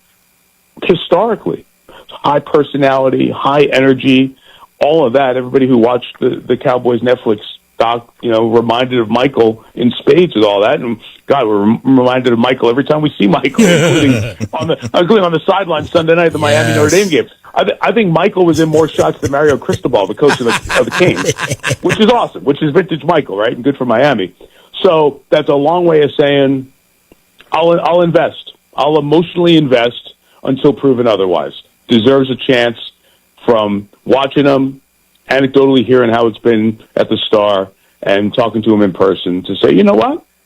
Maybe it's a good chapter 2 for him. Maybe this is the perfect change of scenery. Mike Tirico joined us here, 105 through the fan. All right, I want to ask you about the Ryder Cup. I think it's golf at its most intense level. They've split the last 4, home country winning them all. Is Is the home crowd at Bethpage versus Europe the storyline that you're looking forward to the most, or is there something else? Storyline of the Ryder Cup is making putts. Storyline of the Ryder Cup is making putts. We talk crowds. It's great that everybody chants ole, ole, ole. They yell on the first tee, all that stuff. The crowd is quiet until you hit a ball. And then when you hit a shot, you either make it or you don't. Patrick Cantlay had like the entire golf course against him 2 years ago and went on a massive birdie run on 15 through 18, or last Ryder Cup. Massive birdie run 15 through 18, right? Some guys get inspired by being in that energy and that environment. The key for the U.S. is guys like Ben Griffin, who haven't been through it before, and Sam Burns. Like, are those guys going to be lifted by the pressure of and the enthusiasm from the U.S. crowd? And most of golf guys, not maybe at our level unless you guys are scratch. Most of golf comes down to making putts, and the Ryder Cup especially. It comes down to making pressure putts. So who's got the Titleist to get up there and make a pressure putt over and over and over? That's the difference. And the advantage to me for Europe, one, very little to lose. You're going to go into New York and play. And second, almost everybody is back from the last team. They are tight. They've got a good connection, and they're damn good players. I would say if there was no emotion, I would make the U.S. a slight underdog in this, just because Europe's bringing back 11 of the 12 guys. Perfect timing with Mike Tirico on. Tom Pelissero is reporting right now. NFL Network. Trayvon Diggs is expected to play tomorrow night. Ooh. So just adds to Mike's ratings, and that'd be a good thing. And by the way, Kaiir Elam is another player who makes this a very important who can control the balance of this season for Dallas. If you have Diggs out there and Elam out there and Bland out there healthy, and Kaiir Elam can find in his second window his new energy in a new building and a new franchise, if he can be a first-round pick corner like he was in Buffalo but never got a chance to play to that level, now you're talking. If you got three corners you can throw out there with experienced safeties, guess what gets better quick? Pass rush. There's Mike Tirico on the flagship 105.3 The Fan with Sean and RJ. Certainly Trayvon Diggs has played here tonight. I don't think he's been targeted. Yeah, I think overall the secondary has been pretty good. Where they've obviously the running of Hurts, and then also some of the runs that they've been able to generate through their backs has been more of a problem than, say, throwing the football. They had the ball, that went down the field. With Dotson with Elam in coverage. Yeah, it was a big play. Dotson was able to get some separation. Elam just couldn't locate the ball, and he tried to rally, just couldn't. But I think overall the secondary has not been terrible.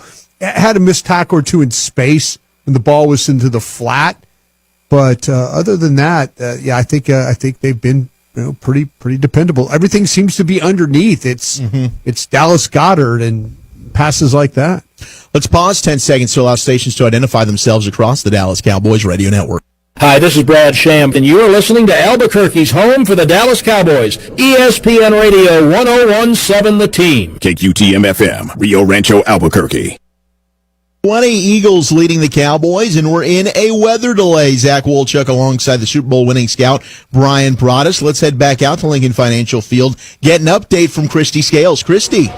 So have confirmation from Cowboys sideline personnel as well as the officiating crew that at 11:15 Eastern Time, and right now it's 11:05, the teams will return to the field. The Lightning has cleared the area long enough that they will come back at 11:15, and then there will be a 15-minute warm-up period, so we expect to resume play at 11:30. Now, just to kind of give you a behind the scenes what's happening with our itinerary, we were scheduled to take off at approximately 1:30 in the morning. Yeah. Now it'll be probably about 2:30 in the morning. The original itinerary, we were supposed to land Central Time in Dallas at DFW at 3:55 a.m.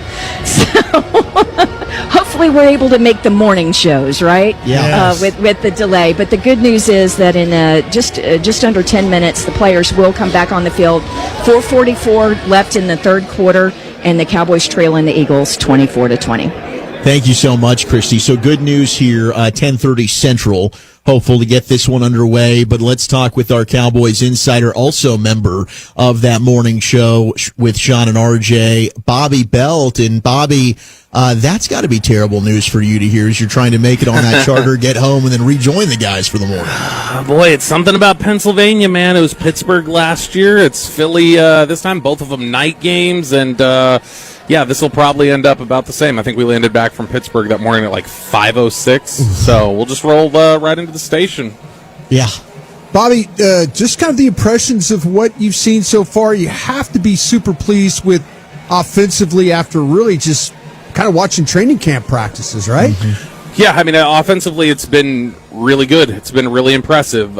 You've been bailed out and assisted a couple different times by some boneheaded penalties from the Eagles. I mean, the penalty yardage for them has just been out of control. But overall, I think the offense has been really effective. I think Brian Schottenheimer's called a really, really great game. Dak has looked comfortable. The one thing you'd like to see that he really tried on the last drive before the Miles Sanders fumble and wasn't able to do is he tried to hit that tight end seam throw 3 different times, and he was 0 for 3 on all of them. Now he's a big fan of that throw.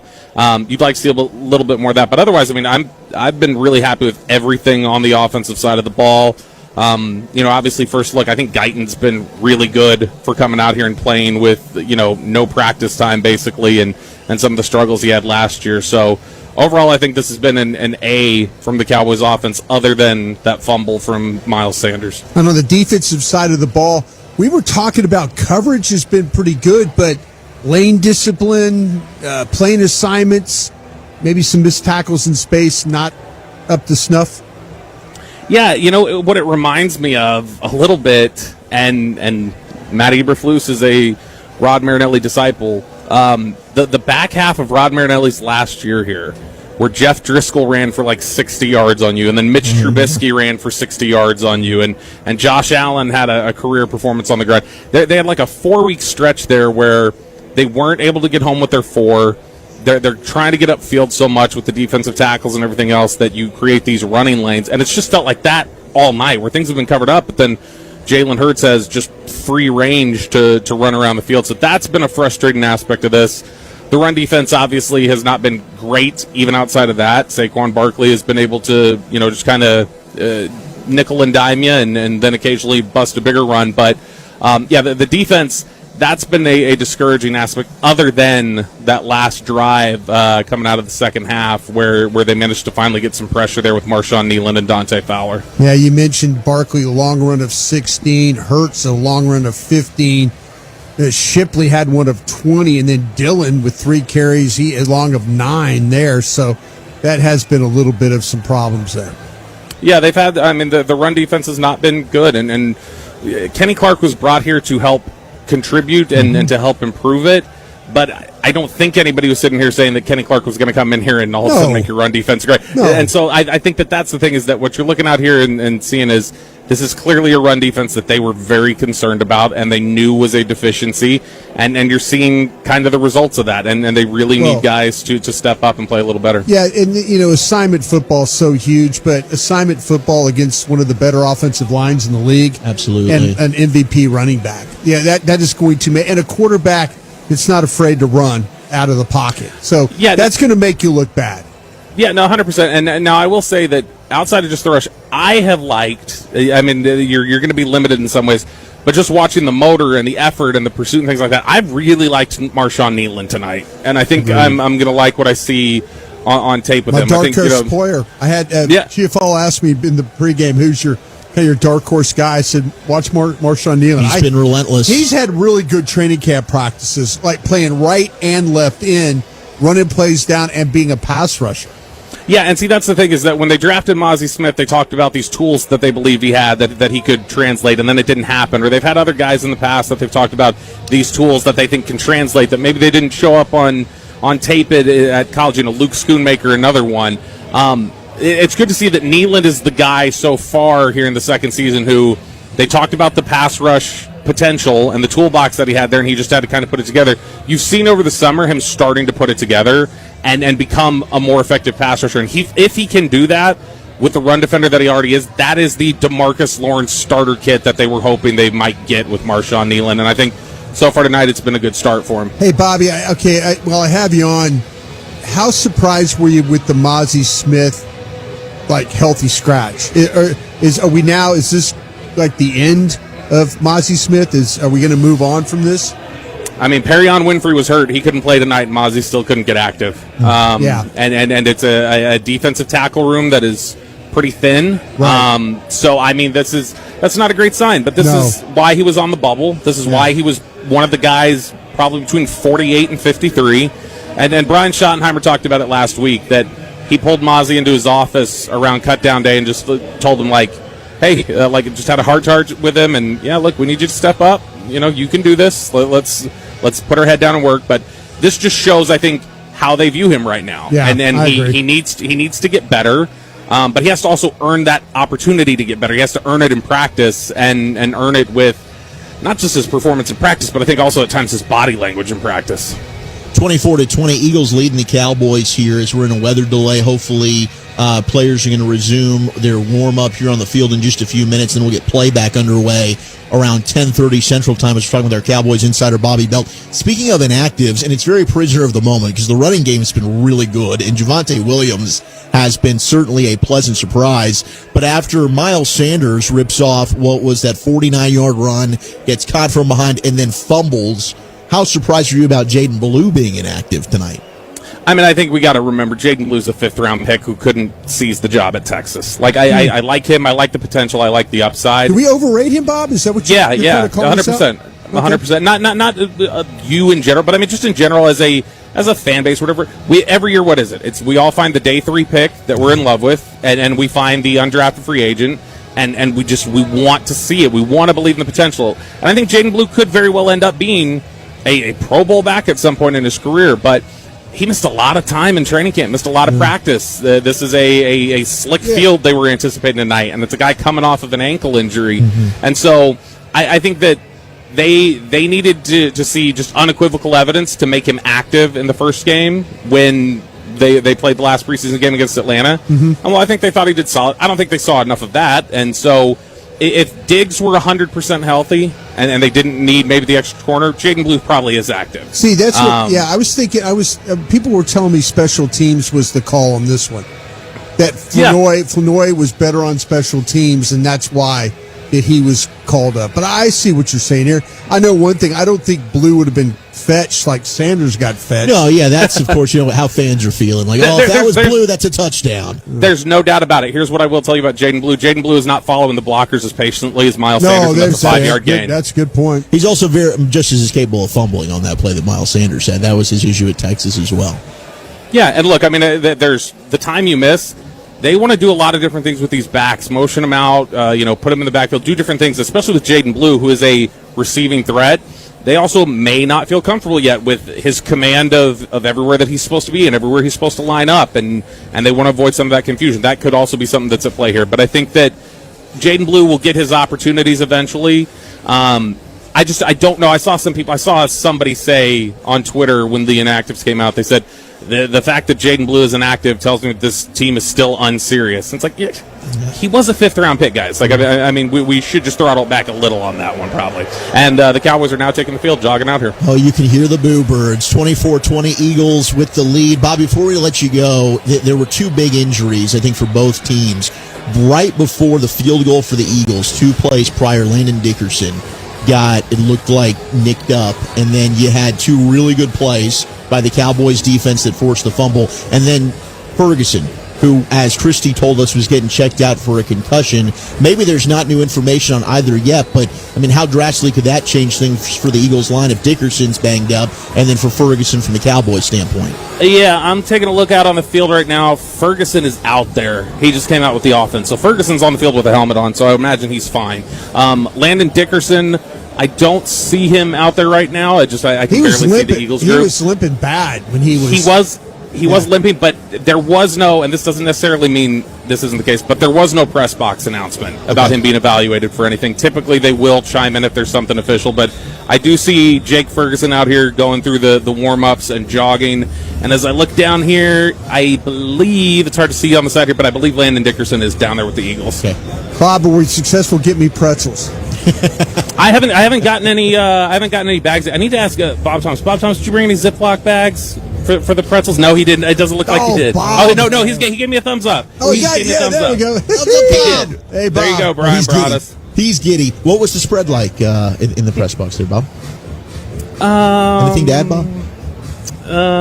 You can go back. You go back to your seat. You go back to your seat. Get us pretzels. All right. I love you all. We'll see you tomorrow. There he goes. Bye. Bobby Belt, our Cowboys insider here, is we're doing a little rain delay theater, Cowboys style, 24-20, Eagles with the edge over Dallas. But a big momentum swing here, Brian. Yeah. In all seriousness, as we get focused, we got 4:44 left to go here in the third quarter. Game is hanging in the balance. Cowboys were just driving, and a critical fumble from Miles Sanders. And shout out to Ed Werder. I saw this from ESPN Stats and Info. No player has fumbled more since 2019 than Miles Sanders. So this is an issue for him moving forward, and he picked a really bad time to do it. You were just gifted an extra set of downs on a penalty from Reed Blankenship, hitting a defenseless receiver, and Jake Ferguson sets up 1st down and 10 at the 11. Boom, here's a fumble. So Eagles going to get it 1st down and 10 at their own 16, and the Cowboys have not stopped them all night except for a field goal. No, and this is going to be this could be a big series out of the gate. You know, Dallas is they just cannot afford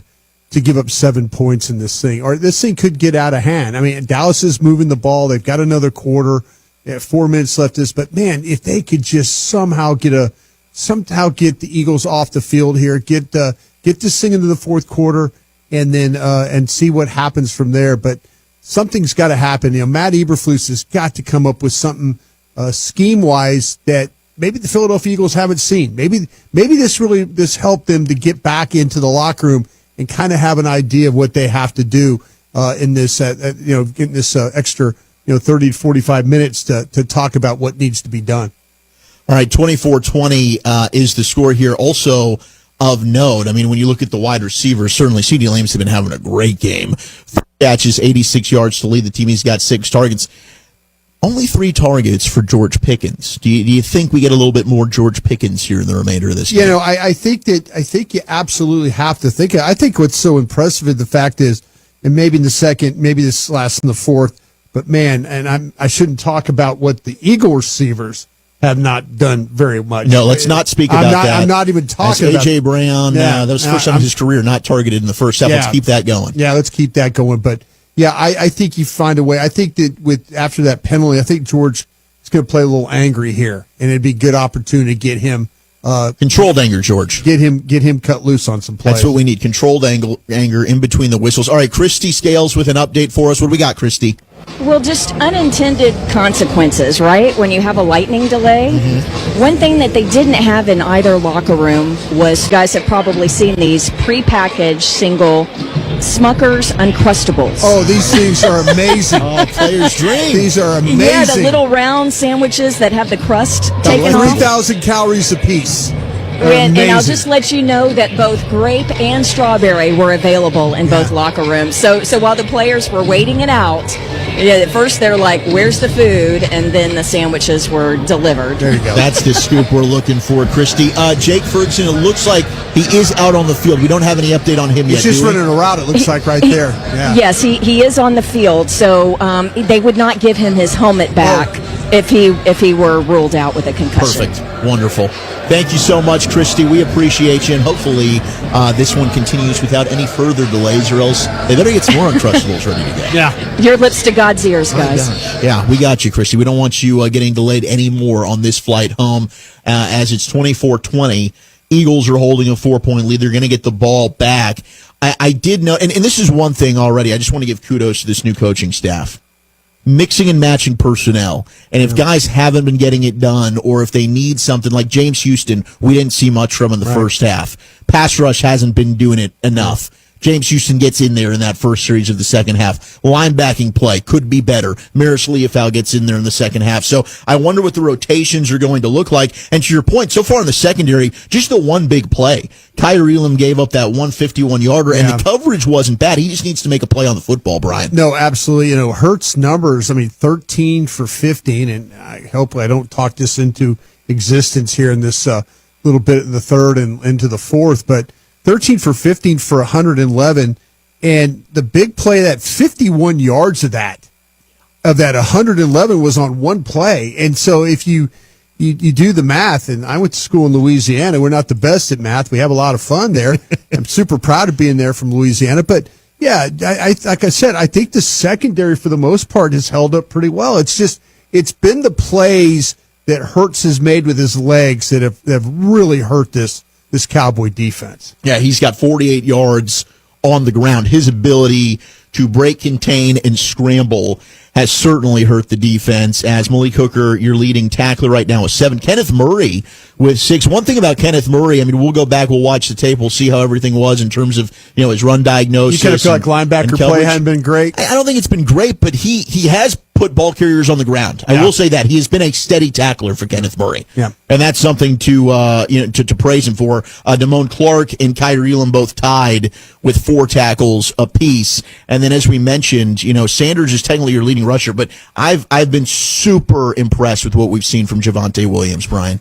Yeah, Williams is, and there was a lot of question marks about this running back room and how they were going to play it and were they doing the right thing. And I know we were all talking about Blue and what he could do, and I was talking about Sanders, and the Cowboys obviously felt like that Williams was probably the best bet. He's run the ball with some power in this football game, and I just wonder if they'll put Miles Sanders back out there. If you just ride with what you got with Williams until like his tongue's hanging out. Yeah. If that's the case. Well, you haven't seen Hunter Lipke get a carry yet either. No, you haven't. I thought on that 3rd and 1 we were going to see that done. So the Cowboys, like, they're showing the secondary right now on NBC, and they've done a good job. Just lock in when ball's in space, go make a tackle. You never know. We've seen in training camp how some of these guys, Maris Leofau, others have just kind of punched the ball out and it's on the ground. Well, see if you can find a way to get that ball back, and as the Eagles get this ball back after the weather delay. This one has been razor thin, very close for both teams. Each team, you've got 5 for 6 on 3rd downs. Total net yards, 248 for Filthy, 241 for the Cowboys. 39 offensive plays apiece for both teams. Average gain, 6.2 yards for the Cowboys, 6.4 for the Eagles. Cowboys have 24 more passing yards than what the Eagles do. Eagles, of course, with some more rushing yards than what the Cowboys have, but the Cowboys have run the ball, I think, much better than any of us expected coming in, and kudos to the offensive line, but also Clayton Adams, Connor Riley, Brian Schottenheimer. The run design has been really fun to watch as well. Well, kudos for the Eagles for having some stupidity before the game, and one of their Jalen Carter. That's a big difference. Man, that makes a huge difference. And, it's good to see this coaching staff take advantage of when there's some weakness in defense or an offense, go after that. We talked about this a bunch. Attacking Adoree Jackson was going to be profitable, and to the point where they've had to kind of switch some guys out to make up for that. So if I'm Dak Prescott, I am trying to find where that number 8 is on that field if he's out there and take a go at that. All right, 24-20 Eagles leading the Cowboys. Zach Wolchuk alongside the Super Bowl winning scout, Brian Broaddus. Let's send things back to Philadelphia, Lincoln Financial Field with Brad Sham and Babe Laufenberg. Hey, thank you, fellas. Hey, Brian, are you still there? Yes, sir. Yeah, I am unwilling to sit here and listen to you malign Uncrustables. I'll have you know that I am looking at the nutritional content right now. It's over 1,000 calories, I believe. One sandwich. Yes. 210 calories. Oh no. These are. Excuse me, sir. I am reading to you from the package. Uh-huh. Now, there's a lot of sodium and there's a lot of sugar. No, there's NFL Crustables and there's Brad Champ Crustables. There's two sets of Crustables. I am just reading the Uncrustables nutritional I am going to get information. I'm going to get you. I just ordered a box. I'm going to have a box waiting for me when I get home. I'll tell you what, man. They're a great snack. Oh, they're so good. They're so good. And put them with some ice cream. They're even better. No, now we're getting carried away. Now we're getting to the 1,000 calories. That's how I'm you going to get doll it up a little bit. The NFL Crustables are they're 1,000 calories. I'm telling you right now. Well, I'm just reading you the information right off the package.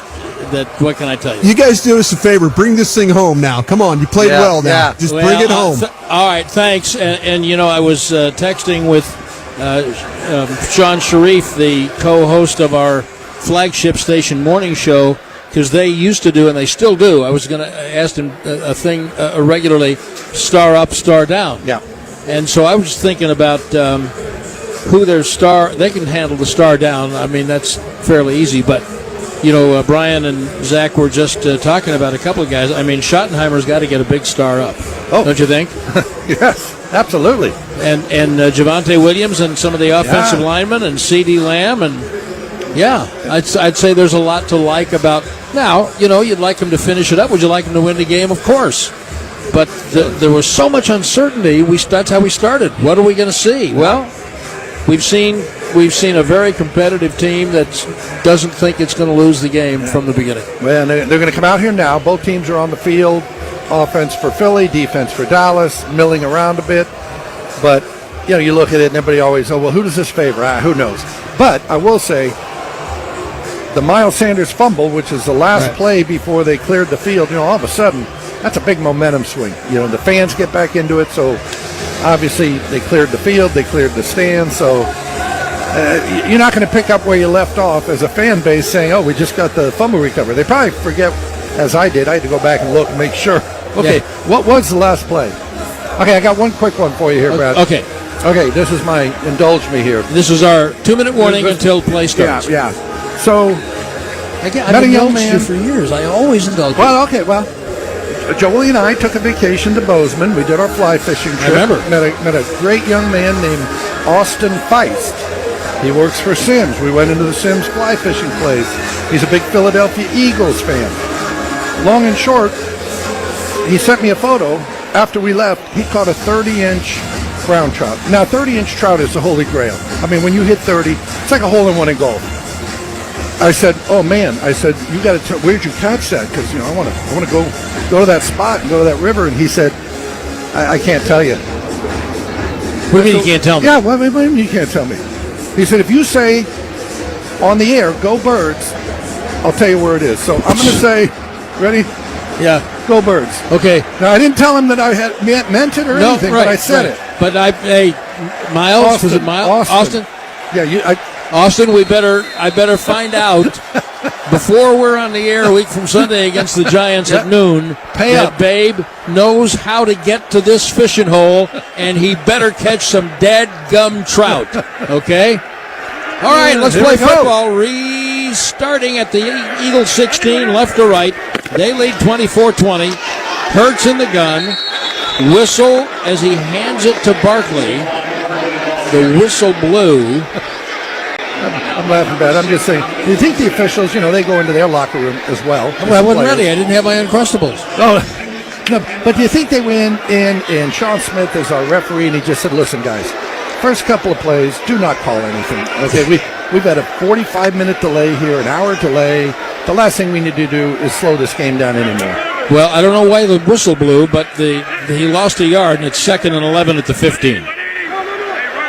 They're going left to right from their own 15. Hurts in the gun. Barkley is on his left. The Eagles lead 24-20. Snap back. Here comes a blitz. And, Diggs fell right off him, and the throw goes incomplete into the bench. You can't dial it up any better. I mean, Diggs had a clear shot right side of the Cowboys defense, left side of that Philly offense. Hurts never saw him, and he just missed him. I don't know how. Maybe here's how. Has Trayvon Diggs ever blitzed before? That's a good question. I don't remember seeing him ever blitz. I mean, a good job by Hurts of just getting rid of the football. Threw it up into the sideline. And Dante Fowler did a good job of taking his man to the side just enough to give Diggs a lane. But you bring up a good point. I don't think he's ever blitzed. Not here. All right, 3rd and 11.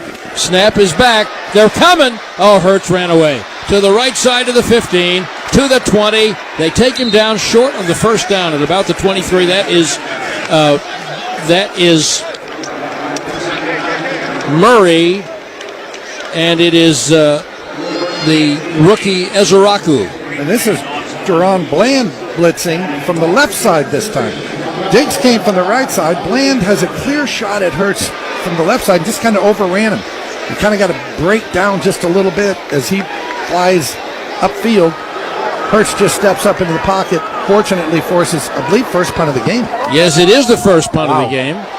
And a man punts it away to Turpin, who calls for a fair catch at his own 27. And you have to say, after that 50-yard punt, for giving up the ball, that's a pretty good response. Yeah. Hey, didn't even give up first down.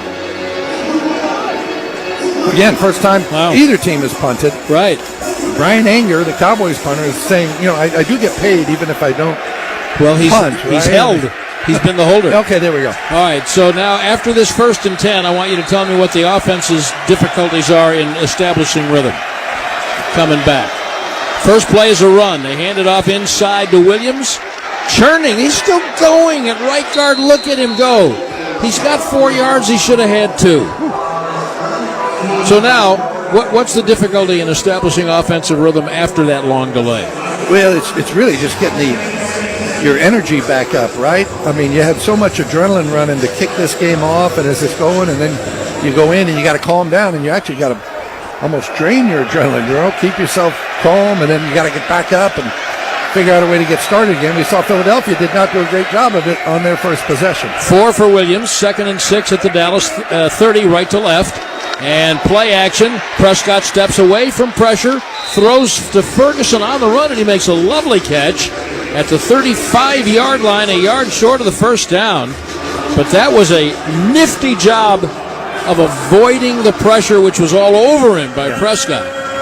Yeah, and Dak has not been sacked in this game, but it doesn't mean he hasn't been pressured. Remember, he got out of a big one earlier in the game and just steps up, gets something positive out of play that was looking like it was going to be a negative. Lamb's not on the field on 3rd. I beg your pardon. He is. He's the running back. Now he's in motion. 3rd and 1. It's an empty gun. Snap to Prescott. Blitz him. Throws it out to Lamb, and he's got a first down across the 40 to the 45-yard line to the 49-yard line. I was thinking, and we even talked about it, it's 14 for Lamb. We have not seen a lot of fancy motion or anything from the Cowboys, but that was an inventive little play. Yeah, and this is Philadelphia comes with 5. Safety is sitting deep in the middle of the field. That means you're man-to-man across the board, and Lamb just beat his man to the inside. Lamb has 500 catches in his career now, 5 for 100 yards tonight. Star up to him. At the Dallas 49, first down. Handoff Javonte Williams. Into the teeth of some pressure, and he still picks up 3 down to about the 48. It's a lot to like about what we're seeing of this Javonte Williams. Yeah. I think every Cowboy fan watching, listening is saying, okay, I didn't know about the running game, but looks like we may be okay. And by the way, Jadon Blue is inactive tonight. That won't be forever. And Sanders showed you something with the 49-yard run a couple plays before the fumble. 2nd down, 7. 30 seconds left in the quarter. Right to left for the Cowboys in Eagle territory. Snap to Prescott. Little play fake. Screen left to Lamb. Yeah. A lot of green shirts. And Lamb goes down in the arms of Jordan Davis. Well, Jordan Davis took himself out of the game after that play. Look, he's just standing on the sideline, but he kind of motioned, hey, I'm out. And it's funny, that wide receiver screen out there, you're supposed to stay outside. I mean, once Lamb cut inside, he saw these big bodies coming his way, and he said, which was very smart, I'll just get down, I'll live to play another play. They lost yardage. It'll be 3rd and 10 when we come back. At the end of 3 quarters, the Eagles lead the Cowboys 24-20. Dallas Cowboys football will continue. Lobo football is officially back. Come out to University Stadium this Saturday as your Lobos take on Idaho State at 1 p.m. Enjoy discounted concessions so you can feed the whole crew without breaking the bank. A new fan tailgate experience. The new Louis Lane features a beer garden, large screen TV, food trucks, and a kids zone. Then get 2 free kids tickets for every general admission ticket purchased online thanks to the education plan. Get your tickets now at golobos.com/tickets. Go Lobos! Ben Lucero here, owner of Indigo Mortgage for over 20 years now, and I'm excited to tell you about our zero-down mortgage loan called Indigo Bright Start. The Bright Start program offers a first and second mortgage that allows the home buyer 100% financing with no money down, and in some cases will also help with closing costs. The first mortgage is an FHA loan, and the second has no payments and no interest and is forgivable after 5 years. The best part of the Bright Start loan program is there are no income restrictions, requires a minimum FICO of 620, and you don't have to be a first-time home buyer. Indigo Mortgage is your trusted local mortgage company. So if you're in the market and are wanting a true zero-down mortgage loan, call us at Indigo Mortgage today, and let's see if you qualify for our Bright Start 100% financing mortgage program. You can find us on the net at indigomortgage.net or by calling 836-5700. That's 836-5700, NMLS 188348. Don't miss the 3rd Annual Enchantment Games benefiting the Albuquerque Sign Language Academy. Register now at aslacademy.com for one of our competitive game tournaments, including cornhole and kickball. Live music, food trucks, beer garden, a pet pavilion for our four-legged friends, and much more. Saturday, September 20th at Rotary Park in Bernalillo. Free admission. Visit aslacademy.com for details. This ad is funded by Town of Bernalillo Lodgers Tax.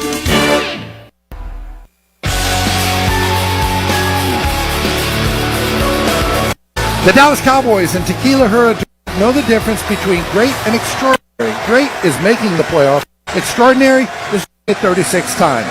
So when you toast America's most extraordinary team, choose the world's most extraordinary tequila. Tequila Herradura. Extraordinary awaits.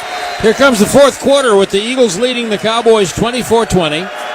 And Dallas left to right facing 3rd down and 10 at the Dallas 48. Prescott in the gun. Great protection again, deep to the middle, ball off the hands of Lamb and hits the ground, thankfully. Hit Lamb in the hands. I won't call it a drop till I see it again. Oh, it's a drop. Is it? It hit him in the hands. That's his second drop of the game. Yes, he said earlier his goal was to not drop a pass, right. And this one is a perfect pass. And that's a shame because that's a first down. That's a good design, a well-run route, a well-thrown ball. He did everything but catch it. 4th grade, 8th grade, NFL, you take your eyes off the ball and look upfield to see where you're going with it. Oh, man, it hit him right in the head. Oh, gosh. Oh, wow. So sad. I just looked at it again, right through his hands to his face mask. Honestly, that ball popped up. Lucky it didn't get intercepted. Brian Anger's first punt of the night will be fair caught at the 13-yard line by Jahan Dotson. That's a 38-yard punt by Anger.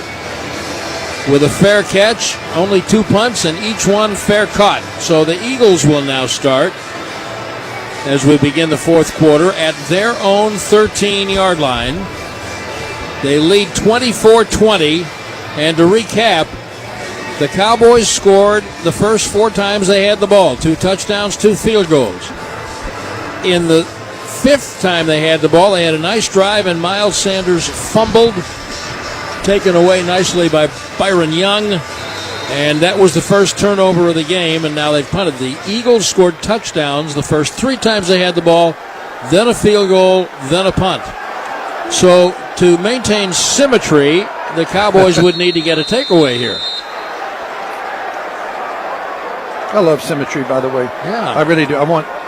If something's on the left, I want the same thing on the right.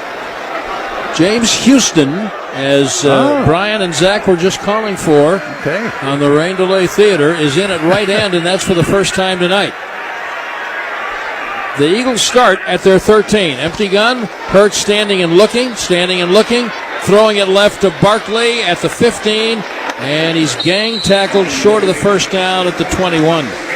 He's just so hard to tackle. Especially those corners out there, they're used to tackling receivers. Now you get some big receivers, obviously, but You're like, hey, I really don't want to do this with 233 pounds coming at me in Barkley. And there was you know who else is in for the first time at defensive tackle? Jay Toia, the rookie from UCLA. He has played a little bit. Okay, thank you, Spotter Goldberg. Second down, and not much more than 2. Hurts in the gun. There's an inside handoff to Barkley, and he'll get 1. So it's 3rd and 1. Marshawn Nealon with the stop. I think that's going to be, along with Toia, I think that's going to be one of Nealon's strengths as his career unfolds. He's going to play the run well in the position that DeMarcus Lawrence used to play. Well, that's good because they need some run defense help. Yeah, they do. 3rd and 1. They go in tush push. Yep. Tush push from their own 20. Well, why not? From their own 22. I mean, they do it. Listen to the crowd. When have you seen a formation applauded like this? Go. There it goes. Close. It's close now. They made it close. We're going to get the Hawkeye, I think, aren't we? No, he's giving them the first down. Oh, they did. Them on. Okay. It was close. It wasn't like it was an easy surge. By the way, do you know that they now have a sponsor? Oh, I do. For the tush push? I do. It's like it's Dude Wipes. Dude Wipes. Yeah, that's true. He's not kidding, friends. I'm not kidding. Flushable wipes and this tush push brought to you by Dude Wipes. Yes, that's what we've come to. All right, the Eagles have a first down at their own 23. Flag. Cowboys have 12 guys out. 1, 2, 3, 4, 5, 6, 7, 8, 9, 10, 11. They're playing with 12. Yep. Yeah. Who's in charge of that? On the field, defense, 5-yard penalty, first down. That's the 4th penalty. Christy, who's in charge of that? Matt Eberflus, but I'm not going to mention it to him right now. Okay. They had all 3 linebackers all there for base, but then Trayvon went out for nickel, so I'm not sure who made the mistake there. I think we may have just stumbled onto something. Well, and the funny thing is, too, usually you get the 12th guy, the guy's trying to run off the field, he's trying, and he doesn't make Nobody it. moved. They're just 12 guys. Now, Diggs trotted off, and then Houston sprinted off. So do we have 11? As Araku came on for Houston, 1st and 10, the Eagles at the 28. Handoff outside Barkley around the right side. Quick 10. I mean, he gets 10 so fast. Oh, I beg your pardon. It was 5 yards. It was 1st and 5.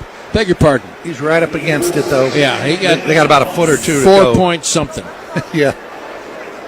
It's funny, too, last year, everybody, Saquon Barkley, how'd the Giants given up? And he averaged 3.9 a carry 2 years ago in New York, 3.9. He averaged 5.9 with Philadelphia. Now, Saquon Barkley didn't get bigger, didn't get faster. You know what he got? A better line. He got an offensive line in front of him. 2nd down and 1 for the Eagles. They lead 24-20. We're in the 4th quarter. And Hurts will give it to Barkley, and a little surge up the middle. This is close. I'm not sure he got this one. And that's twice, Brad, where they've had that second and very short one, and they've just run the ball up the middle. That time Solomon Thomas did a nice job. Yeah. I thought again, maybe you take your shot here. This team will come back and you come back and get it on 3rd down, 3rd and 1. Yeah, that was Thomas. Solomon Thomas with a really good job. Tush push. Here it comes. Sponsored by what was it? Handy Wipes? What was Dude Wipes. Dude Wipes. Of course. 3rd and 1. Go. That was it. And this one they have a little more easily. Boy, they stopped him initially. They kind of jolted him back just a bit, but then he kind of put it back into gear and got the first. Why can't other teams do that? Because this is not Jason Kelsey rooting them out anymore. Right. Man, they keep talking about Hurts. He squats 600. Has nothing to do with the Dude Wipes, by the way. Will Greer was showing me, I think last year, I said, what is the deal? And he was demonstrating Hurts' stance when he runs that play. He's almost like a baseball catcher. He's down so low. Yeah. All right, 1st and 10 at the Eagles 33. And the snap to Hurts, and there's a quick little naked screen to Devonta Smith around a block. They got Sanborn blocked out, and he's got 7 or 8. Hooker with the stop. It's not effortless, but they make it look that way. Well, let me tell you, they had the one big play in the first half, the post to Dotson for 51 yards. outside of that, they have not had a completion over 8 yards. So A.J. Brown, Devonta Smith, they've not been a factor in this game. As I say that, look out. 2nd down and 3.5. Hurts back with plenty of time. Hit as he throws it out. Barkley in the open field. There's a swing and a miss at the 42 by Murray. And then he picked up the first down before Donovan Wilson and Bland got it. Okay, Barkley caught that one-handed with his left hand, then just stiff-armed a 245-pound linebacker. Yeah, he's different. Wow. He's just different. Hurts kind of made that up, and he just made Murray look bad. 1st and 10 at the Philly 44. Handoff, Barkley coming left, and there's Houston waiting for him. Houston just flat beat the block on the outside and threw him down. Good play by Houston. Yeah. This is so debilitating to your defensive psyche. You're just out there forever, and they're getting 6 and 3 and tush push. That was a loss of 5 right there. So a heck of a play by Houston, and we saw it all through preseason. The guy just kept making plays. Well, he really abused Landon Dickerson that time. By the way, Houston, I know everybody thinks, who is he, free agent, this. You know, he was drafted in Detroit. He had 8 sacks his rookie year. That's right. In like 6 games, he was hurt. So he can get after the quarterback. So now it is 2nd and 15, and the Eagles are going to use a timeout. And look, they've already eaten up almost half the fourth quarter. 8:26 left of the game. The Eagles lead 24-20. Dallas Cowboys football will continue after this. If you shout, "How about them Cowboys?" you have that undeniable passion that's the heart of Cowboys Nation. And if you like to drink Dr. Pepper, you love the unique blend of its 23 flavors. Together, your one-of-a-kind fandom paired with the one-of-a-kind taste of a delicious ice-cold Dr. Pepper is the game day lineup that can't be beat. Better yet, gather your Cowboys and Dr. Pepper fan friends to watch the next game and crack open a delicious ice-cold Dr. Pepper for everyone. The wins will be even tastier. It's a pepper thing. Superstitions are real, folks. I should know because I've seen it all. Lucky socks, sacred seats, push-ups before kickoff, but only one works every time. If you buy more deliciously soft Nature's Own buns baked with no artificial preservatives for the tailgate, your team will win. That's right. As a proud partner of the Dallas Cowboys, it pains us to say they won't make the playoffs if you don't buy enough Nature's Own buns. And I'm not just saying that because they paid me, although they did. Welcome to the world of WinStar.